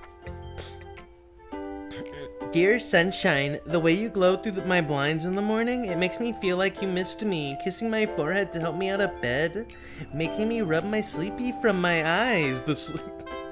Are you asking me to come out and play? Are you trusting me to wish away the rainy day? I look above, the sky is blue. It's a secret, but I trust you too. If it wasn't for you, I would sleep forever. But I'm not mad. I want breakfast. Alright. Sayori, this is just a guess, but did you wait until this morning to write this? No. Just a little bit. You can't answer a little bit to a yes or no question. I forgot to do it last night. Well, at least that makes you feel a little bit better about myself. Don't be mean. I still try my best. Ah, yeah. I didn't mean to say that was a bad poem. It came out nice. Or how should I put it? It just sounds like you. Really? Yeah. Especially that last line. I made eggs and toast. Even though you were late to school? It's bad to skip breakfast. I get all cranky. Well, I guess there's no point in arguing. Anyways, thanks for showing me. This is so much fun. Monica's the best. Ah, yeah. But next time I won't forget. And I'm gonna write the best poem ever. Well, I guess I look forward to it. Alright, I guess there's only one choice. Hi, Dev. Having a good time so far? Ah, yeah. Good, glad to hear it. By the way, since you're new and everything, if you ever have any suggestions for the club, like new activities or things we can do better, I'm always listening. Don't be afraid to bring things up, okay? Alright, I'll keep that in mind. Of course, I'll be afraid to bring things up. I'm much better off just going with the flow until I'm more settled. Anyway, want to share the poem with me? I'm kind of embarrassed, but I guess I have to. Don't worry, Dev. You're all a little embarrassed today, you know? It's just sort of a barrier that we have to learn to get past soon. Yeah, that's true. I hand Monica my poem. I like this one. It makes me think of something Sayori would like. Is that so? You and Sayori are really good friends, right? I wouldn't be surprised if you had those sorts of things in common. Ah, well, we may be good friends, but Sayori and I are actually really different. Well, maybe that may be the case, but maybe there are some similarities that you wouldn't expect. The way she talks about you, the way that you two really care for each other's well-being. Even if you show it in different ways, it ends up being more similar than you think. So I think that's kind of the vibe I get when reading your poem. You sure you're not reading into it too much? It could be. Oh gosh, I sound like Yuri. But in any case, Sayori's writing has kind of a gentle feel to it. I can tell that she likes exploring with emotions, like happiness and sadness. Who knew someone so happy would enjoy sad things too? Solely unexpected. Well, to each their own. And you shouldn't be afraid to experiment a little bit either. I'm sure we'll end up trying different things a lot. It could take a while before I feel comfortable doing this. That's okay. I'd love to see you try new things. That's the best way to find all kinds of style that suits you. Everyone else might be a little biased towards their own kinds of styles, but I always try to help find what suits you the most. It's so hard to laugh fight the final boss. Sorry, you got this, cousin. So don't force yourself to write the way everyone else wants you to write. It's not like you have to worry about impressing them or anything. Anyways, you want to read my poem now? Don't worry, I'm not very good. You sound pretty confident for someone who claims not to be very good. Well, that's only because I have to sound confident. That doesn't mean I always feel that way, you know? I see. Well, let's read it then. Damn, this bitch cooked! What the fuck? Okay. Hole in the wall. It couldn't have been me. See the direction the sparkle protrudes? A noisy neighbor, an angry boyfriend. I'll never know. I wasn't home. I peer inside for a clue. No, I can't see. I reel blind like a film left out in the sun, but it's too late. My retina's already scorched with permanent copy of the meaningless image. It's just a little hole. It wasn't too bright. It was too deep, stretching forever into everything. A hole of infinite choices. I realize now that I wasn't looking in. I was looking out, and he, on the other side, was looking in. So what do you think? It's very freeform, if that's what you call it. Sorry, I'm not really the right person to ask for your feedback. It's okay. Kind of the style I've gotten pretty popular nowadays. That is, a lot of poems have been putting emphasis on timing between words and lines. When performed out loud, it can be very powerful. What was the inspiration behind this one? Well, I'm not sure of how to put it. I guess you could say I had kind of an epiphany recently. It's been influencing my poems a bit. An epiphany? Yeah, something like that. I'm kind of nervous to talk about deep stuff like that, but it's kind of coming out strongly. Maybe after everyone is better friends with each other. Anyways, here's Monica's writing tip for the day. Sometimes when you're writing a poem or a story, your brain gets too fixated on a specific point. If you're trying too hard to make it perfect, then you'll never make any progress. Just force yourself to try, write something down on paper and tidy it up later. Another way of thinking about it is this. If you keep your pen in the same spot for too long, you'll get a big dark puddle of ink. So just move your hand and go with the flow. That's my advice for today. Thanks Monica. Thanks for listening. Yeah. Phew, I guess that's everyone. I glanced around the room. That was a little more stressful than anticipated. It's as if everyone's judging me for the mediocre writing abilities. Even if they're just being nice, there's no way my poems can stand up to theirs. This is a literature club after all. I sigh. I guess that's what I ended up getting myself into. Across from Sayori and Monica are happily chatting. My eyes land on Yuri and Natsuki. They gingerly exchange sheets of paper, sharing their respective poems. As they read them in tandem, I watch each of their expressions change. Natsuki's eyebrows furrow in frustration. Meanwhile, Yuri smiles sadly. What's with this language? Yeah, for real. Lovely Monica. That's some real shit. Oh, it's nothing. Natsuki dismissively returns the poem to the desk with one hand. If anything we get from this, it's that doing impressions is hard, and you just have to create. It can be good later. I guess you can say it's fancy. Thanks. Yours is cute too. Cute. Did you completely miss the symbolism of something? It's clearly about the feeling of giving up. How can that be cute? I know that. I just meant the language, I guess. I was trying to say something nice. Eh? You mean you have to try that hard to come up with something nice to say? Thanks, but it really didn't come out nice at all. Well, I do have a couple suggestions. If I was looking for suggestions, I would have asked someone who actually liked it. Which people did, by the way. Sayori liked it, and Dev did too. So based on that, I'll gladly give you some suggestions of my own. First of all, Excuse me. I appreciate the offer, but I've spent a long time establishing my writing style. I don't expect it to change anytime soon.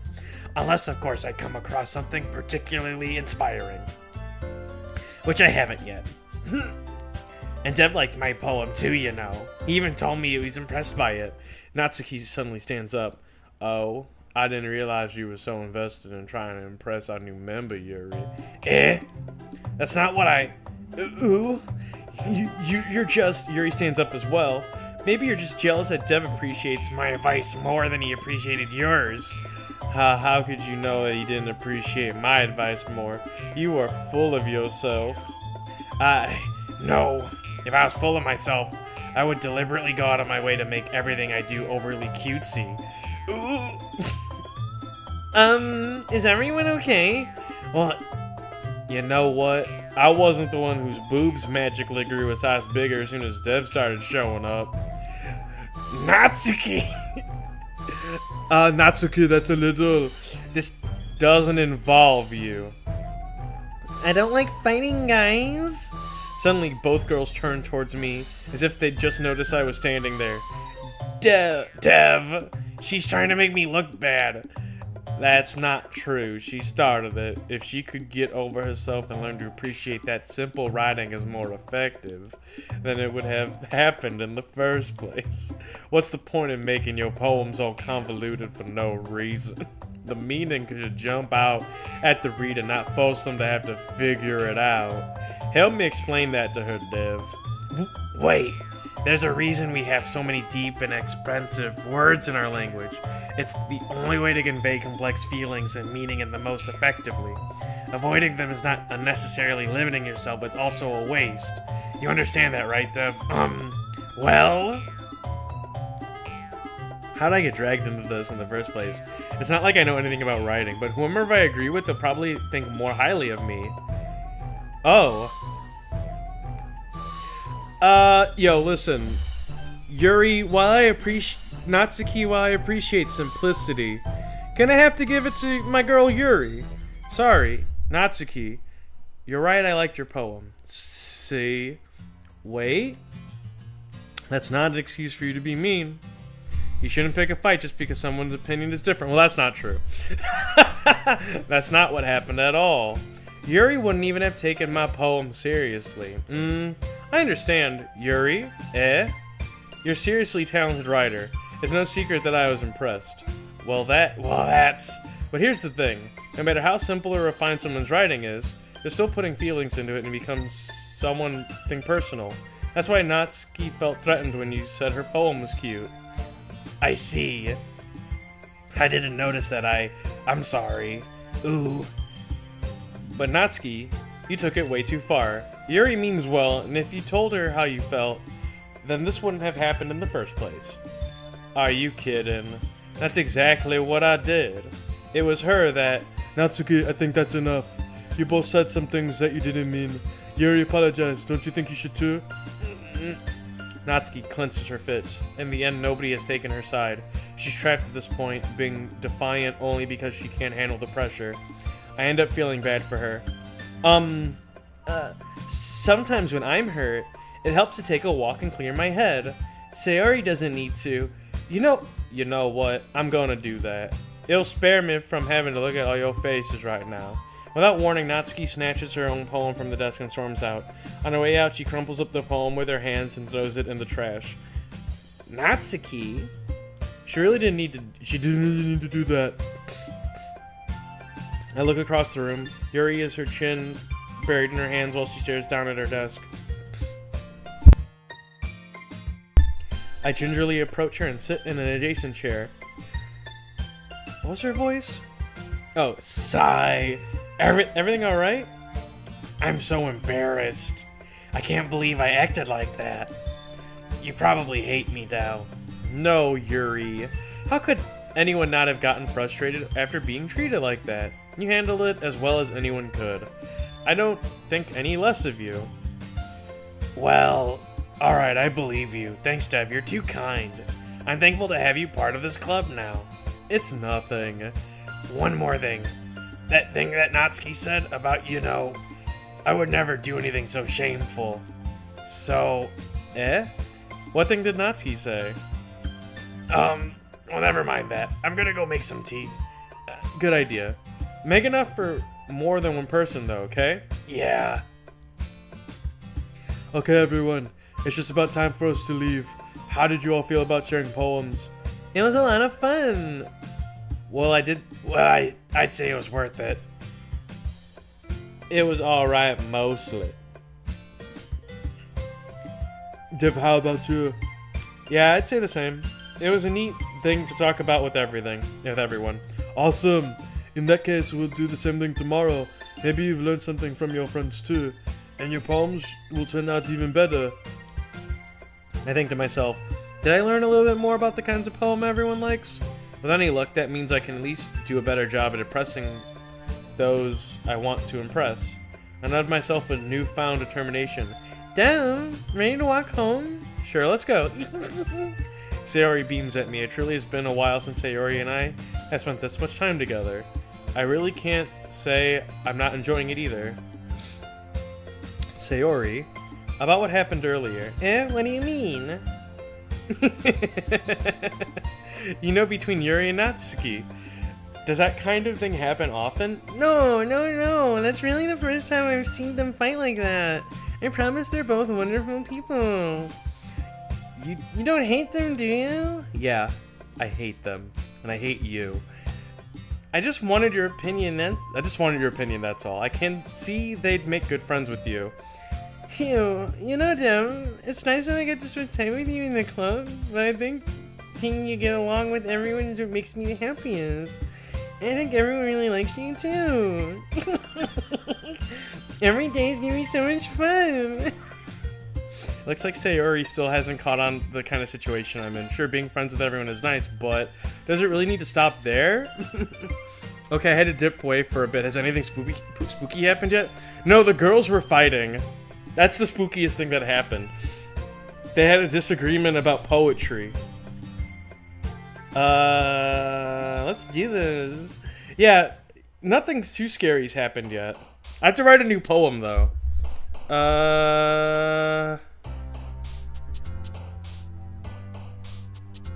Wait, fester, dark. Entropy? What the hell? Lust, shopping, despise. Adventure. Lazy, covet, hair. Unending, empty. Scars. Summer. Intellectual. Nibble. Yeah, we'll do a little nibble. Climax. Yeah, we'll go climax. Misfortune. Giggle. Heaven sent. Strawberry. Destiny. Horror. Yes. You know what? Just for fun, I think we're gonna... Oh, cheeks. Clapping some death. Wait, why did she like death? That's weird. Grief. Inferno. Boop. Unstable. Raindrops. Suicide?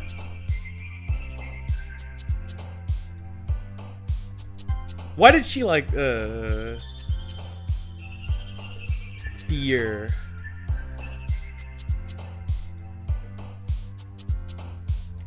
Massacre. Agonizing. Tragedy.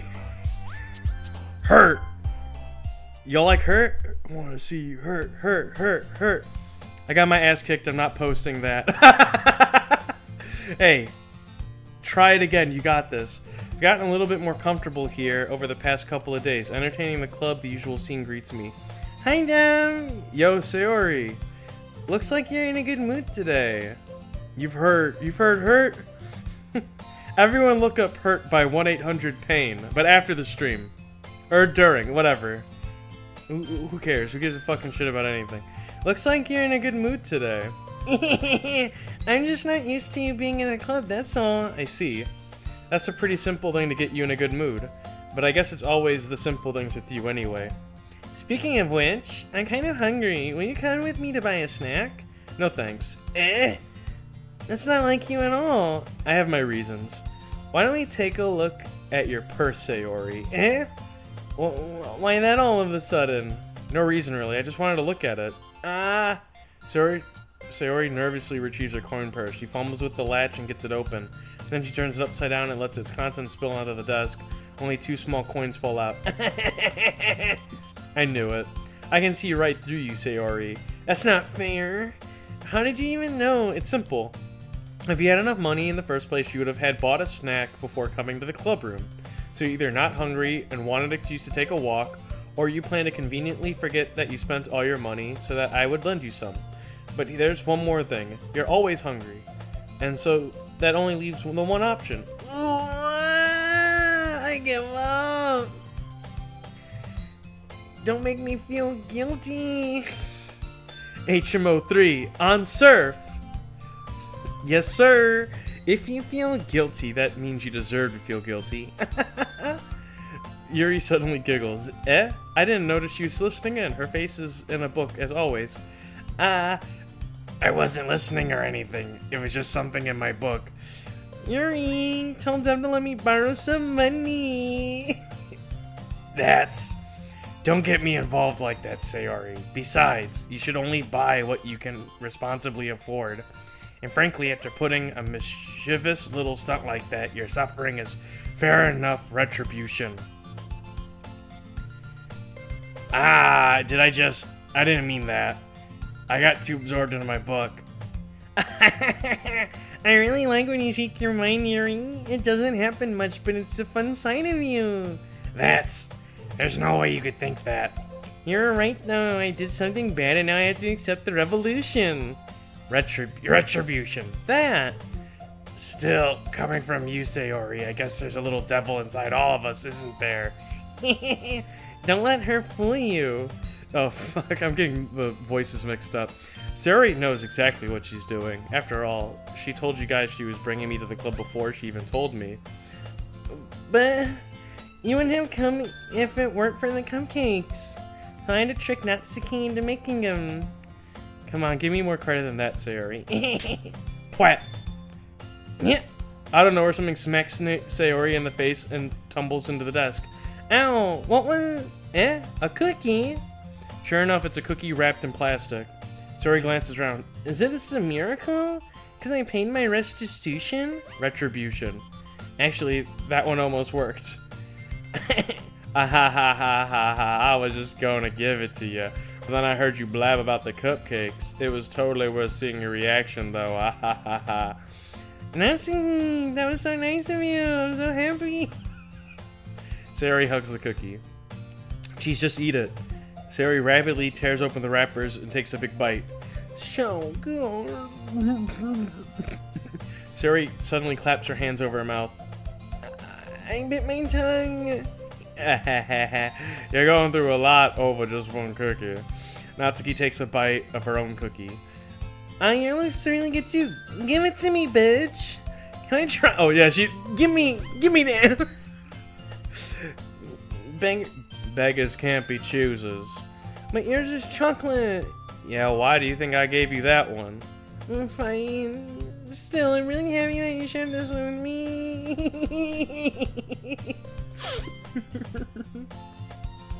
Sayori gets out of her seat and goes behind Natsuki, then wraps her arms around her. Ah, jeez. I get it. Cookie still in hand, Natsuki reaches up and nudges Sayori off of her. Sayori suddenly leans down and takes a bite out of Natsuki's cookie. Hey, did you just seriously do that? Ooh-hoo.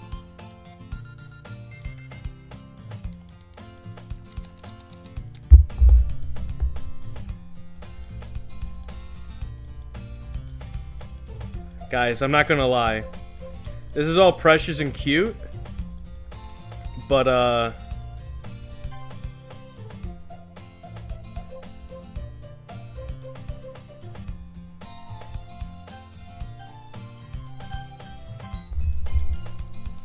gotta hurry the fuck. I gotta get to something, you know?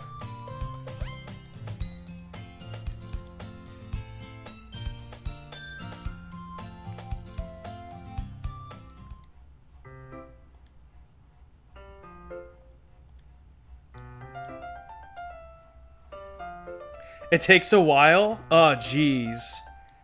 What, like a day? No, my cuties! I'm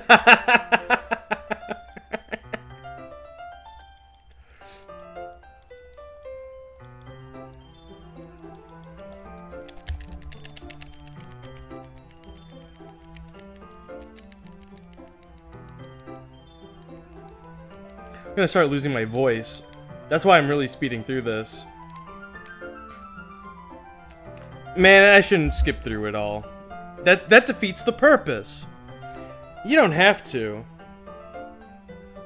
I don't know. Ah, what are you saying? Just a moment ago you were looking forward to it. Let me just get the book. I quickly retrieve the book that I put into my bag. Alright, it's fine if I sit here, right? I slip into the next Yuri's. Ah, yeah. Are you sure? You seem a little apprehensive. I'm sorry. God damn. I definitely should have done some research on what kind of horror game Doki Doki Literature Club. Get sick of horror game speedrun stream. Shut up! Silence!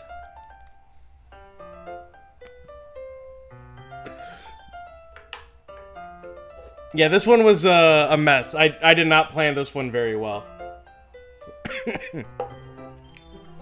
I was a lazy boy.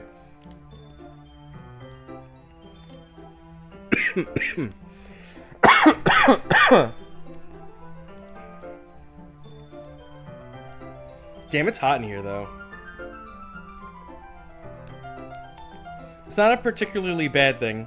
Maybe a little distracting, but feeling is somewhat comforting. Yuri's in the corner of my eyes. I realize that she's not actually looking at her own book. I glance over. It looks like she's reading from my book instead. Sorry. It was just... Yuri, you really apologize a lot, don't you? I do? I really don't mean to. Sorry. Hold on, I gotta open a window. I'm fucking melting. 1 second, gang.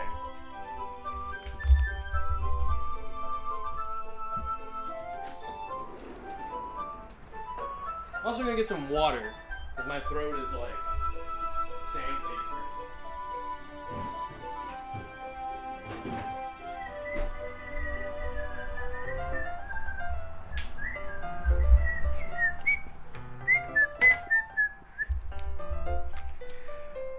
It's not that wet.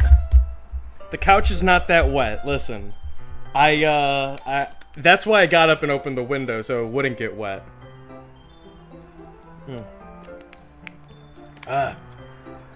Sorry. I mean, here, should this work right? I slide my desk until it's up against Yuri's. Then hold my book more between the two of them. Just the two of us. I suppose so. Yuri timidly closes her own copy. The street sounds aren't coming through that bad, are they? Like, do you hear that shit? Once we lean into each other, our shoulders are almost touching. It feels like my left arm is in the way, so instead I use my right hand to hold the book open. I guess that makes it kind of difficult to turn the page. Alright, great.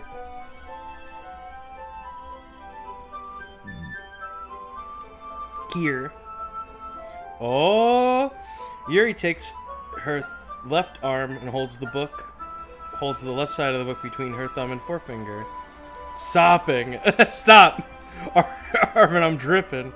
I do the same with my right arm on the right side of the book. That way I turn the page and Yuri slides it under her thumb. It's just because these high school... No, I'm not. I don't want to say it. Hot anime babes. Ugh. That way I turn a page and Yuri slides it under her thumb after it flips to her side.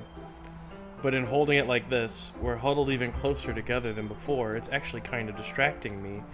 It's as if I can feel the warmth of Yuri's face and she's in the corner of my vision. Are you ready, to turn the page? Ah, sorry.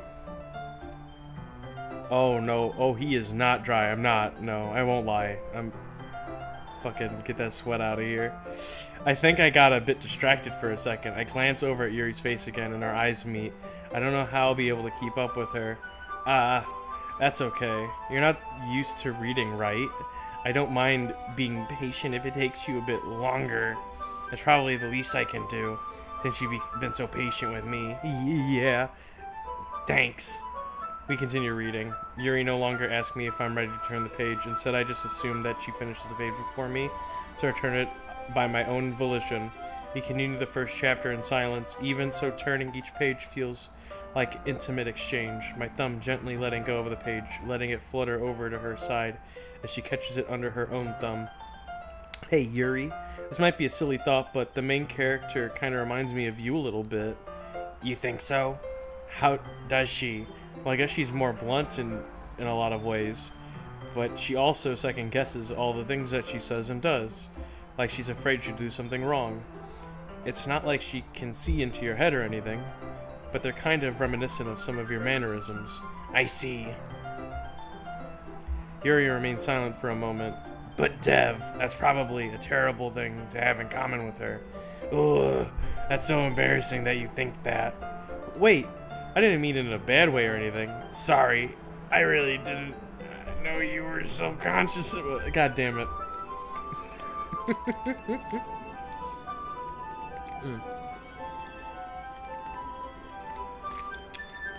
Yeah, I don't know if I can keep doing Danny DeVito voice for her.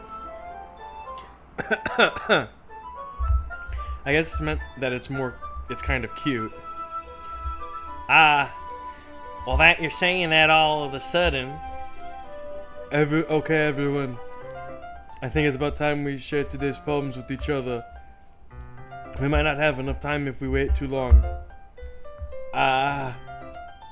Yuri exhales, spared from finishing her thought. Is that alright, Yuri? You look kinda down. I'm sorry if you haven't been looking forward to this. It's not. It's fine. Yuri releases her hand from her book, causing it to close on top of my thumb. Alright, I guess I'll do some more reading tonight. Or would you prefer if I only read it with you? I guess you don't have to read too much of a preference either way. In that case, I'll read a little bit more tonight. It'll be more fun to read with you after it picks up a bit, you know? That's good reasoning. In that case, I feel free to finish the first 2 chapters in your own time. Alright. I stand up. I make a mental note of where I left off in the book, then slip it back into my bag. Who should I show my poem to first? Oh fuck, more poetry? Okay, yeah, fuck it, let's just go. Let's just go up. Hi again, Dev. How's the writing going? Alright, I guess. I'll take that. As long as it's not going bad. I'm happy that you're applying yourself. Maybe soon you'll come up with a masterpiece. Ha ha ha, I wouldn't count on it. Gotta be Monica. Based art wisdom. True. This one I went darker with the poetry. I said a lot of like death and like blood and shit. Want to share what you wrote today? Sure, here you go. I gave my poem to Monica. Alright, good job, Dev. I was going all in my head while reading this. It was really metaphorical. I'm not sure why, but I didn't expect you to go for something so deep. I guess I underestimated you. It's easiest for me to keep everyone's expectations low. That way it always counts. It always counts when I put in some effort. That's not very fair. I guess it worked anyway. You know that Yuri likes this kind of writing, right? Writing that's full of imagery and symbolism. Unlike Sayori, who also likes simple and direct words to describe happiness and sadness, Yuri likes it when readers are left to derive their own meaning out of it. It's very challenging to write like that effectively, both allowing people to something out of it by just letting them deeply analyze the nuances. It can take years of practice, which I'm assuming Yuri has at this point. I've never really asked though. I'm sure I'm nowhere near her level yet. Don't worry so much about that. Do your own thing. Just keep exploring and learn by trying new things. But anyways, you want to read my poem now? I like the way this one turned out, so I hope you do too. Alright, let's take a look. Oh geez. Save me. The colors won't stop. Bright, beautiful colors, flashing, expanding, piercing, red, blue, green, an endless cacophony, a meaningless noise. The noise, it won't stop. Violent, grating, waveform, speaking, screeching, piercing. Sine, cosine, tangent, like playing on a chalkboard of a turntable, like playing a vinyl on a pizza crust. An endless poem, a meaninglessness. Load me.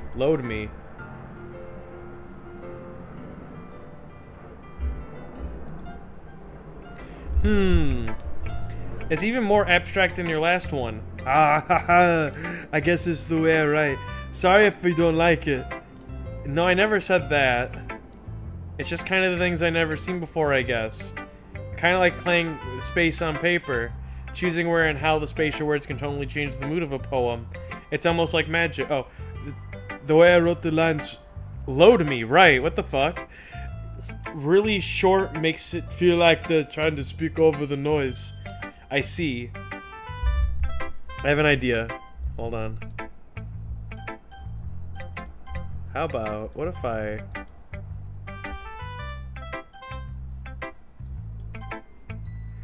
It's still hard for me to tell what it's about, though. Haha! Sometimes asking what a poem is about isn't the right question. A poem can be as abstract as a physical expression of a feeling, or a conversation with the reader. So putting it that way, not every poem is about something. Oh fuck. Anyways, here's Monica's writing tip for the day. Sometimes you'll find yourself facing a difficult decision. When that happens, don't forget to save your game. You never know when you might change your mind or when something unexpected may happen. Wait, is this a tip even about the writing? What am I even talking about? That's my advice for today. Thank you for listening.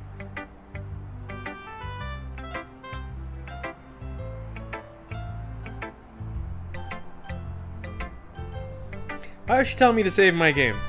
That's weird.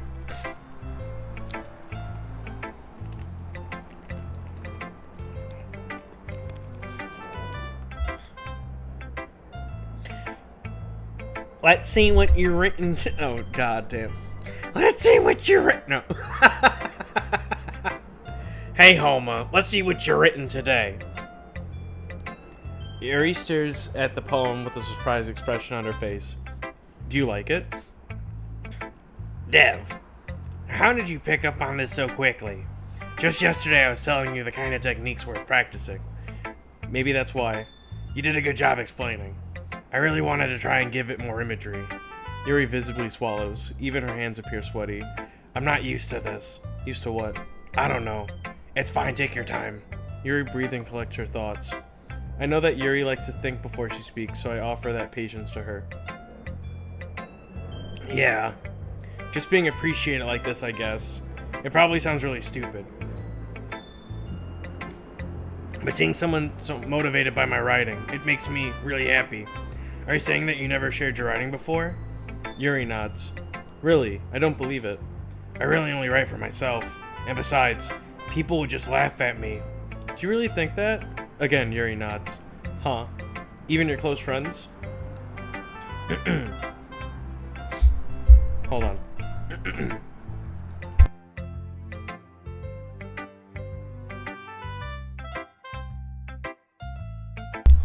Voices are fun, but I can genuinely feel like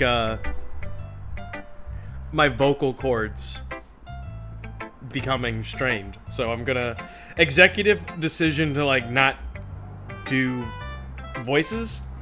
I'm gonna read with a bit more enthusiasm though, or at least do my best. Yuri doesn't respond to that. I wonder why. Anyway, do you want to share the poem with... Damn, maybe voices were the key. Do you want to share the poem you wrote today? Yeah, I do. If it's with you. Oh. Thank you, Cousin Vinny. Also, I don't like how the girl that I'm closest to, the first two words is the raccoon. It happened in the dead of night while I was slicing bread for a guilty snack. My attention was caught by the scuffing of a raccoon outside my window. That was, I believe, the first time I noticed my strange tendencies as an ordinary human. I gave the raccoon a piece of bread, my subconscious well aware of the consequences. Well aware that a raccoon that is fed will always come back for more. The enticing beauty of my cutting knife was the symptom. The bread, my hungry curiosity. The raccoon, and... What? Mage? Sage? I don't know what that word is. The moon incitements its phase and reflects that much more light off my cutting knife. The very same light that glistens in the eyes of my raccoon friend. I slice the bread, fresh and soft. The raccoon becomes excited. Or perhaps I'm merely projecting my emotions onto the newly satisfied animal. The raccoon has taken to following me. You could say that we've gotten quite used to each other. The raccoon becomes hungry more and more frequently, so my bread is always handy. An urge, thank you. The raccoon and urge. Okay. You could say that we've gotten quite used to each other. The raccoon becomes hungry more and more frequently, so my bread is always handy. Every time I brandish my cutting knife, the raccoon shows its excitement. A rush of blood. Classic Pavlovian conditioning. I slice the bread, and I feed myself again.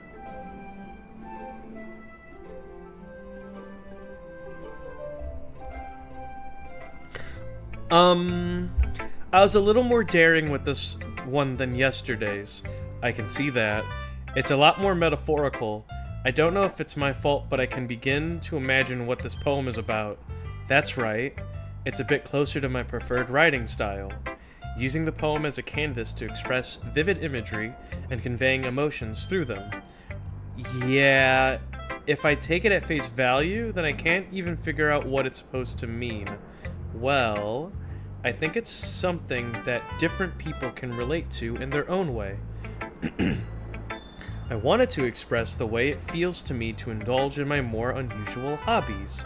It's those sorts of things I'm usually forced to keep to myself. So I sometimes enjoy writing about them. Why do you keep them to yourself? Because they're embarrassing. And people would make fun of me. Don't you have anything like that, Dev? Oh yeah. Oh yeah, sis. It's called streaming. I feel like everyone has a little something like that. The best we can do is respect each other and our individualities, even if it's difficult sometimes, and some things make us uncomfortable. Do I ever? After all, if I hadn't learned to embrace my own weirdness, I would probably hate myself. Amen, sis. I might be ranting a little bit now. Bugs Bunny related shames. Shh. But I'm glad you're a good listener.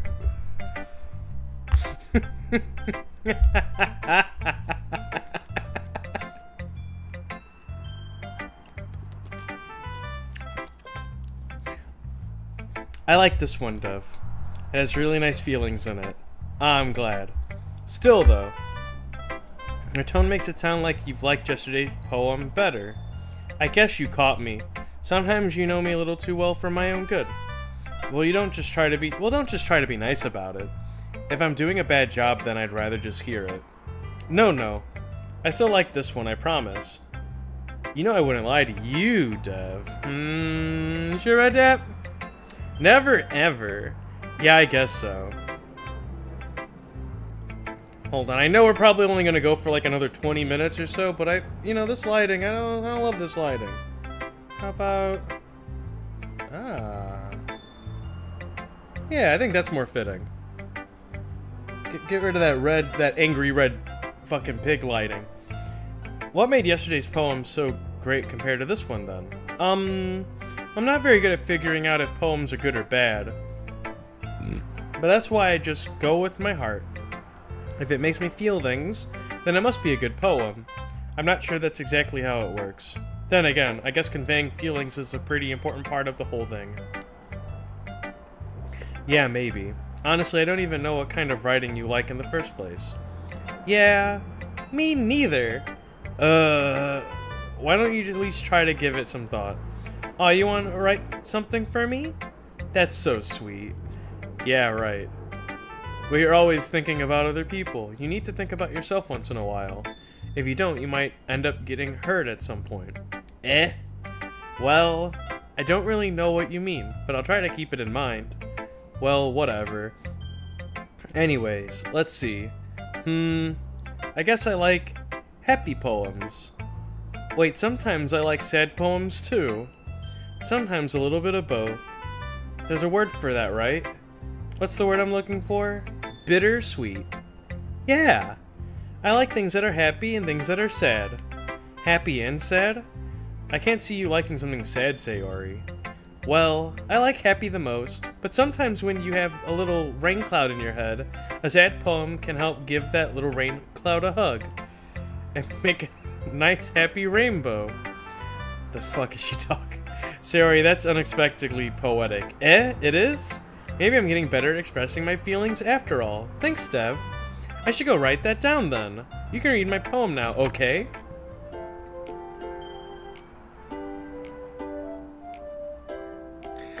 Everyone got into their fucking bag. Alright. Bottles. I pop off my scalp like a lid of a cookie jar. It's the secret place where I keep all my dreams. Little balls of sunshine all rubbing together like a bundle of kittens. I reach inside with my thumb and forefinger and pluck one out. It's warm and tingly, but there's no time to waste. I put it in a bottle and keep it safe. I put the bottle on the shelf with all the other bottles. Happy thoughts, happy thoughts. Wait. Happy thoughts, happy thoughts, happy thoughts in a bottles all in a row. My collection makes me lots of friends. Each bottle a starlight to make amends. Sometimes a friend feels a certain way. Down comes a bottle to save the day. Night after night, more dreams. Friend after friend, more bottles. Deeper and deeper my fingers go, like exploring a dark cave, discovering the secrets hiding in nooks and crannies. Digging and digging, scraping and scraping. I blow dust off my bottle caps. It doesn't feel like time elapsed. My empty shelf could use some more. My friends look through my locked front door. Finally all done, I open up and in come my friends. In they come in such a hurry. Do they want my bottles that much? I frantically pull them from the shelf one after another, holding them out to each and every friend, each and every bottle. But every time I let one go, it shatters against the tile between my feet. Happy thoughts in shards all over the floor. They were supposed to be for my friends weren't smiling. They're all shouting, pleading something. But all I hear is echo, echo, echo inside my head. Holy crap. Sorry, did you really write this? Of course I did. Didn't I tell you yesterday I was gonna write the best poem ever? Yeah, but I mean, I didn't expect something like this coming from you. Monica taught me a whole lot, and I've been really in touch with my feelings recently. I see that. It's almost kind of creepy. Creepy? Well, not exactly. Maybe because I'm so used to you being cheerful. Well, never mind. I'm thinking too hard about it. The point is, it came out good, so you should be proud of it. Aw, thanks. I feel like I was meant to express myself this way. It even helps me understand my own feelings a little bit better. Writing is like magic. You've gotten pretty passionate about this, huh? I hope you keep this up. Yeah! Writing's the best. I'm gonna keep writing until I die. Don't get ahead of yourself. Sayori's always had a bad habit of getting obsessed with something before dropping it more than a week later. I get that. I feel that. I wonder if this is like one of those times. But seeing the passion in her eyes makes it so hard for me to be pessimistic. Alright, Natsuki, you're up. Well, it's not really any worse than your last one, but I really can't say it's any better either. Phew. Huh, phew what? Well, anything that isn't a train wreck, I'll take it as a win. And I get the feeling that you're probably the most critical. What makes you... Wait, maybe that was a compliment. Ah, haha, glad to see someone recognizes my experience.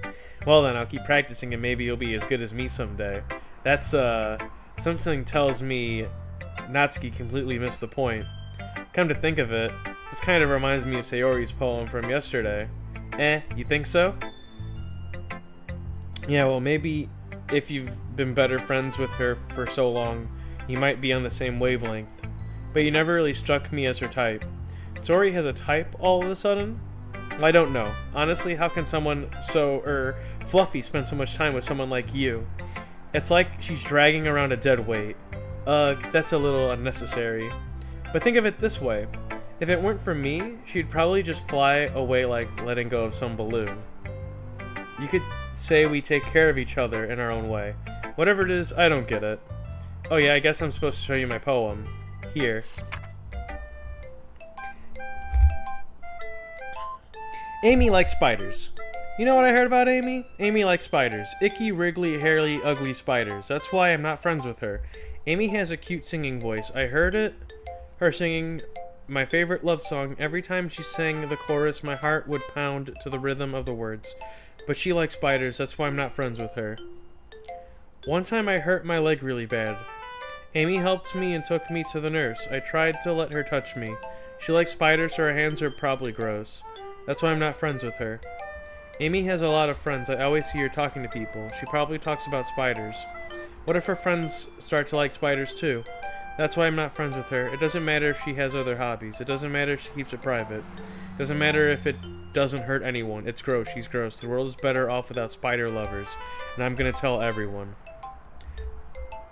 Not woke. Natsuki. Not bad, right? It's a bit longer than yesterday's. Yesterday's was way too short. I was just warming up. I hope you didn't think this was the best I could do. No, of course not. Anyways, the message is pretty straightforward in this poem. I doubt I have to explain it. Sometimes you can explain complicated issues with much simpler analogies, and it helps people realize how stupid they're being. Like, anyone would agree that the subject of the poem is an ignorant jerk, a jerk. Do you know people like that? Of course. It's about how everyone thinks that doesn't matter. It can be about anything. I wrote it to be easy to relate to. Everyone has some kind of weird hobby or a guilty pleasure. Something that you're afraid if people find out, they make fun of you or think less of you. But that just makes people stupid. Who cares that someone likes what someone likes as long as they're not hurting anyone and it makes them happy? I think people really need to learn to respect others for liking weird things. Huh, that's funny. Yuri wrote about something similar today. Huh? Did you say Yuri? Yeah. She said her poem was about an unusual hobby of hers. I didn't really get it, but she said something similar to you. That people shouldn't make each other feel insecure about those things. Really? Well, I mean, Yuri's pretty weird, so I wouldn't doubt that she has some weird hobbies. Not that there's anything wrong with that. Ooh. It's not like I would ever judge her or anything, Baka. Natsuki has trouble finding her words. I guess I shouldn't try to be so mean to her. I should try not to be so mean to her. If she feels insecure about her weird behaviors and stuff. I mean, I always hate people who make me feel insecure, and Yuri makes me feel insecure yesterday. But the way you put it sounds like she's learned her lesson. Well, I would say so. Even if her writing style is really different, I'm sure she'll appreciate the message in your poem. It's what I do best, after all. I don't like writing unless there's a good message to take away from it. Like, conveying emotions is important. But I want to make people think, not just feel. Remember that. I'm going to write a good one for tomorrow too, so look forward to it. Okay, everyone. We're all done reading each other's poems, right? I have something extra planned today, so if everyone could come sit in the front of the room. Is this about the festival? Well, sort of. Oh, do we really have to do something for the festival? It's not like we can put together anything good in a few days. We'll just end up embarrassing ourselves instead of getting any new members. That's a concern of mine as well. I don't really do well with last-minute preparations. Don't worry so much. We're going to keep it simple, okay? We don't need much more than a few decorations. Sayori has been working on posters. I've designed some pamphlets we can give out during the event. Okay, that's great and all, but that doesn't tell us what we're actually going to be doing for the event. Ah, sorry, I thought you heard about it already. We're going to be performing. Performing? Monica, yeah, we're going to be having a poetry performance. Each of us are going to choose a poem to recite during the event. But the cool part is, we're going to let anyone else come up and recite poems too. Sayori's putting it on the posters in case anyone wants to prepare ahead of time. Actually, maybe the speed run style wasn't terrible.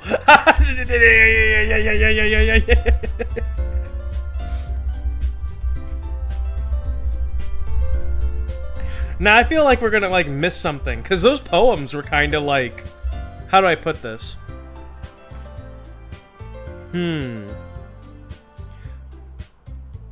I feel there is something hidden underneath, right? Like obviously, like this game has a real, what's the word? Sorry, reception. Notorious. It's notorious for like being secretly very disturbing, very upsetting. Reputation. Thank you. Thank you. Yeah, has a reputation of being like secretly creepy, and like I'm curious to see what that is. And I'll put it this way: with those poems, all 4 of the girls had a poem that's like just scratching the skin, and like blood in like a little driblet of blood was on the fingernail. And if it takes 2 minutes in reciting a poem, then I know we can do it. Natsuki and Yuri remain silent. Sayori looks worried. I guess that leaves me no choice. I agree. I don't think it's too much to ask. I think that Sayori and Monica have been trying really hard to get new members. She's gonna kill that raccoon. She did kill that raccoon. Oh, I'm the raccoon. Oh no. Well, maybe, but it looks like Natsuki doesn't have any arguments left. Okay, fine. I guess I'll just have to get it over with. Alright. Phew. Thanks, Natsuki. What about you, Yuri? Yuri dejectedly glances around at everyone else's expected faces. I guess I don't really have a choice. Aha, that's everyone. You're the best, Yuri. This club is seriously going to be the death of me. Oh gosh, you'll be fine, Yuri. But anyways, let's move on to the main event. I want each of you to choose a poem of yours. We're going to practice reciting them in front of each other. No way! Monica, this is too sudden. Well, if you can't recite a poem in front of the club, how do you expect to do it in front of strangers? Oh no. Don't worry, I'll start off to help everyone feel a little bit more comfortable. Can I go next? Haha, of course! Now let's see. Monica flips through her notebook to the specific poem she has in mind for herself, then stands behind the podium. The title of the poem is This Is the Way They Fly. Ahem. Monica begins reciting the poem. Her clear, confident voice fills the room. More than that, her inflection is pristine. She knows exactly how to apply emotion behind each line she recites, bringing the words to life. Is this something she's done before, or is she simply a natural? I glance around me. Everyone has their eyes on Monica. Sayori looks amazed. Yuri has an intense expression on her face that I don't understand. Finally, Monica finished the recitation. The 4 of us applaud. Monica takes a breath and smiles. That was too good, Monica. That was so good. Ahaha, thank you very much. I was just hoping to set a good example. Are you ready to go next, Sayori? I'll go next. Yuri's fired up all of a sudden. Yuri clutches a sheet of paper between her hands and stands up. Keeping her head down, she walks quickly over to the podium. This poem is called... Yuri glances anxiously at each of us. You can do it, Yuri. It's called After Image of a Crimson Eye. Yuri's voice shakes as she starts reading the poem. Just a moment, she practically refused to do this. Why is she suddenly putting in so much effort? As Yuri gets past the first couple of lines, her voice changes. It's almost like what happens when Yuri gets absorbed into her books. Her quivering words transform into sharp syllables of a fierce and confident woman. The poem is full of twists and turns in a structure that she enunciates with perfect timing. This must be a rare glimpse into the whirling fire Yuri keeps concealed inside her head. Suddenly, she's finished. Everyone is stunned. Yuri snaps back to reality. Oops, there goes gravity, and glances around her as if she's bewildered even herself. It's up to me to save the situation. I'm the first to start applauding. Everyone joins me afterwards. We give Yuri the recognition she deserves. It's not we didn't want to applaud for her, but we were caught off guard that we must have forgotten. As we applaud, Yuri holds the poem to her chest and rushes back into her seat. Yuri, that was really good. I'm so mad you said the immediate thought that popped into my head. Yeah, baby. That's the quick wit you can expect on a Dev Rock Roqtober stream. It's shocking how quick I am. Just kidding. Maybe a little. Maybe a whittle. Yuri, that was really good. Thank you for sharing. Looks like Yuri is down for the count. Okay, I guess I'm next then. So Yuri hops out of her chair and cheerfully walks to the podium. This one's called My Meadow. Sorry, I giggled. Sayori. It's a lot harder than I thought. How did you guys do it so easily? Try not to think of it like you're reciting to other people. Imagine you're reciting it to yourself, like in front of a mirror, or in your own head. It's your poem, so it'll come out the best that way. I see. Okay then. Sayori begins her poem. Somehow it feels like her soft voice was made as a perfect match. The poem isn't aimlessly cheery like Sayori is. It's serene and bittersweet. If I were to read this on paper, I probably wouldn't think much of it. But actually, goddamn, Monica's so full of good advice, it's crazy. But hearing it come from Sayori's voice almost gives it a whole new meaning. Maybe this is what Sayori meant when she said it's like she likes my poems. It's like I get to reach more deeply into someone I thought I knew, through and through. Sayori finishes and we applaud. I did it! Good job, Sayori. Even Dev liked it. I guess that's a good sign. What does that even mean? It came out nicely, Sayori.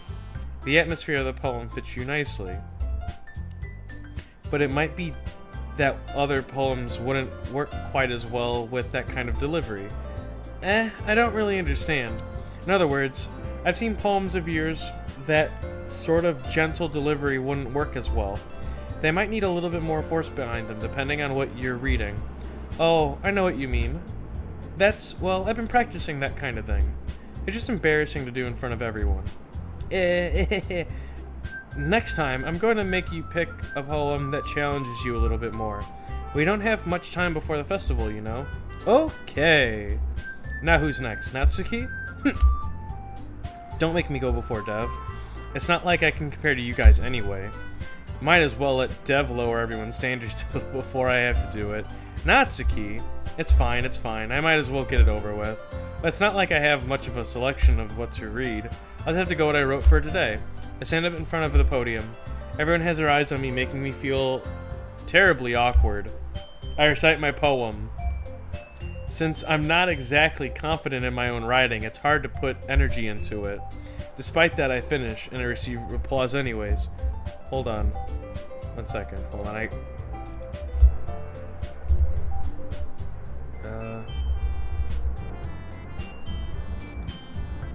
I think I should read a poem, right?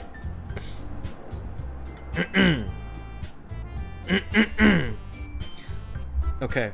I'm pissed off and I want to start swinging. I'm running faster and I summoned all my demons. I clenched my fist so hard I think it started bleeding. I'm pissed off and I want to start swinging. I want to see you hurt.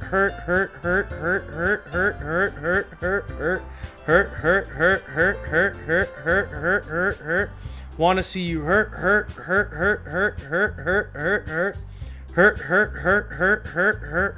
Want to see you. Bitch, if I die, then you better say rip. Keep a 45 on my motherfucking hip. Got all the sauce? Do you want to take a sip? Choppa turn you into salsa, break you off like a chip. Hundreds all blue like a motherfucking smurf. Pussy wet HMO 3, it's on surf. Better not kitch you on my motherfucking turf. Choppa make him dance, make a motherfucker twerk. I want to see you hurt.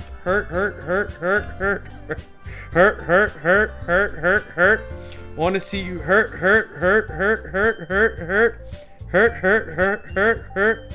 All right. Thank you. That's what I wrote. That was the poem I wrote. Sorry, it was not as good as everyone else. Don't worry about it so much. I think it's less about your abilities and more about your lack of confidence in your writing. Man, fuck you. That's something that'll improve over time, though. Yeah, maybe. Alright then. Thank you, Jazzlight. Alright then. That just leaves Natsuki. Yeah, I'm going. Natsuki begrudgingly gets out of her seat and makes her way to the podium. The poem is called, Why are you all looking at me? Because you're presenting. Anyways, the poem's called Jump. Natsuki makes you wanna jump, jump. The Mac Dad'll make you jump, jump.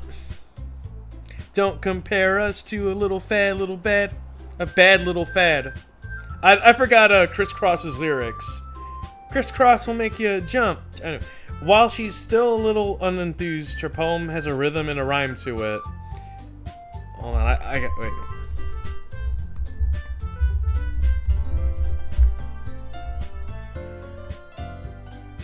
Don't try to compare us to another bad little fad. I'm the Mac and I'm bad, give you something that you never had. I'll make you bump, bump, wiggle and shake your rump. Cause I be kicking the flavor that makes you wanna jump. How high? Real high, cause I'm just so fly. A young, lovable, huggable type of guy. And everything is to the back with a little slack, cause inside out, we wiggity wiggity wiggity whack. I come stomping with something pumping to keep you jumping. R&B rapping bull crap is what I'm dumping. Ain't nothing sucker about Crisscross, we all that. So when they ask do they rock, say believe that. The Mac Dad'll make ya. Daddy Mac will make ya. Crisscross will make ya. Thank you. That was what Natsuki wrote. I didn't write that. That was all Natsuki. I'm tweaking. I'm sorry. So many windows. Surprisingly well when spoken out loud. The words feel like they bounce up and down as if they give life to the poem. Natsuki finishes and everyone applauds. She huffs back to her seat. That wasn't so bad, was it? Easy for you to say. You'd better not make me do that again. Well, do you at least feel prepared enough to recite a poem in front of other people? Wait, I think it's frozen. What?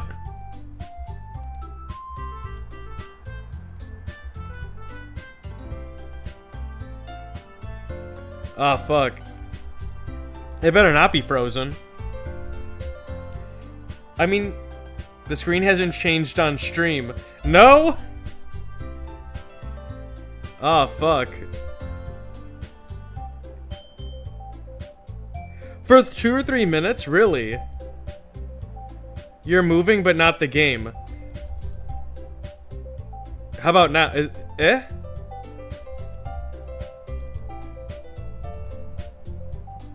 Since you hit your poem. Damn.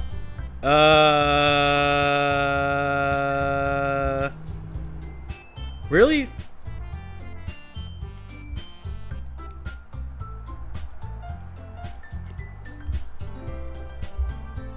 You really don't see the girlies?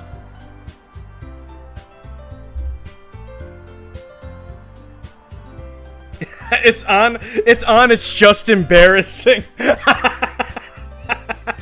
Oh, fuck, okay. Damn, I was gonna say that would be a good place to call if it was just stuck on, well, it's embarrassing. No, I'll probably, let's get to the end of this day, and then we'll save it. And then call it a night, and then we'll just kind of share, well, I guess that in that case, you won't have to worry about much for the festival. That said, I want to thank everyone for coming through. It might be hard, but I hope that you all have an idea of what it's like now. Make sure you pick a poem and get enough practice before the festival, okay? I'll be making pamphlets, so let me know ahead of time what you'll be reciting. Jeez. I should probably find some other poem to recite instead. That's fine too. It doesn't have to be your own. I'm already pleasantly surprised that you're putting in all this effort for the club. It makes me really happy.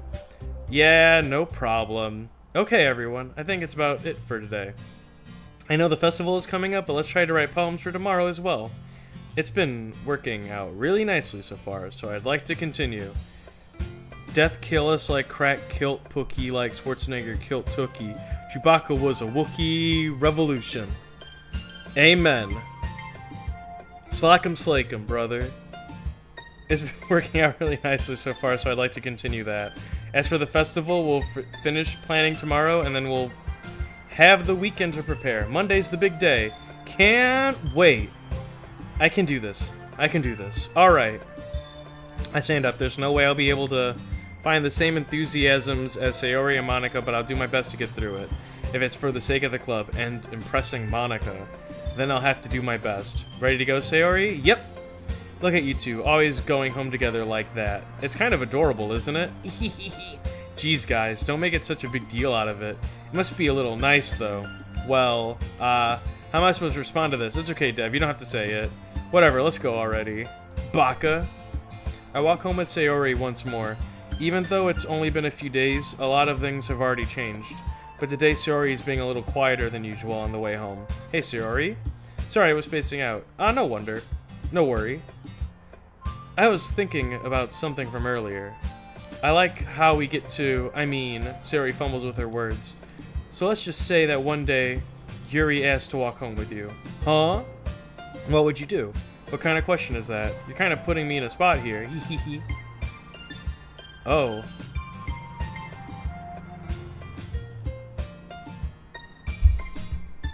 If she asked. Walking home with Hurry, huh? Well, that's the thought that makes my heart pound. Given how hard it is for her to socialize, I feel awful turning her down. Isn't she so beautiful and smart? That has nothing to do with what I just said. Haha, you admitted it! Jeez. There's not even any point in speculating something that's never going to happen. Well, maybe. But I just like to think about it. It's not long before you won't need me anymore, you know? Need you. Sayori, I can't figure out how you're seeing things in your head right now. Sorry, everyone's different. Everyone in the club... Nobody in the club is a replacement for you. If you say so. The conversation trails off, and I've left feeling a little awkward. But it's the kind of her fault for trapping me with such a weird question. I can't just lie to her. But if there's something that makes her happy, I would hate to take that away from her. That's why I said there's no point in speculating. Then again, the festival is only a few days away. Who knows what will happen in that time?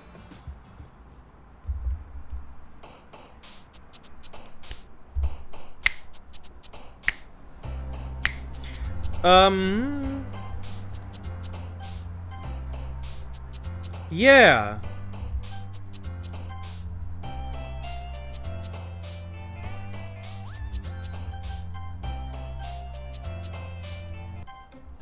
So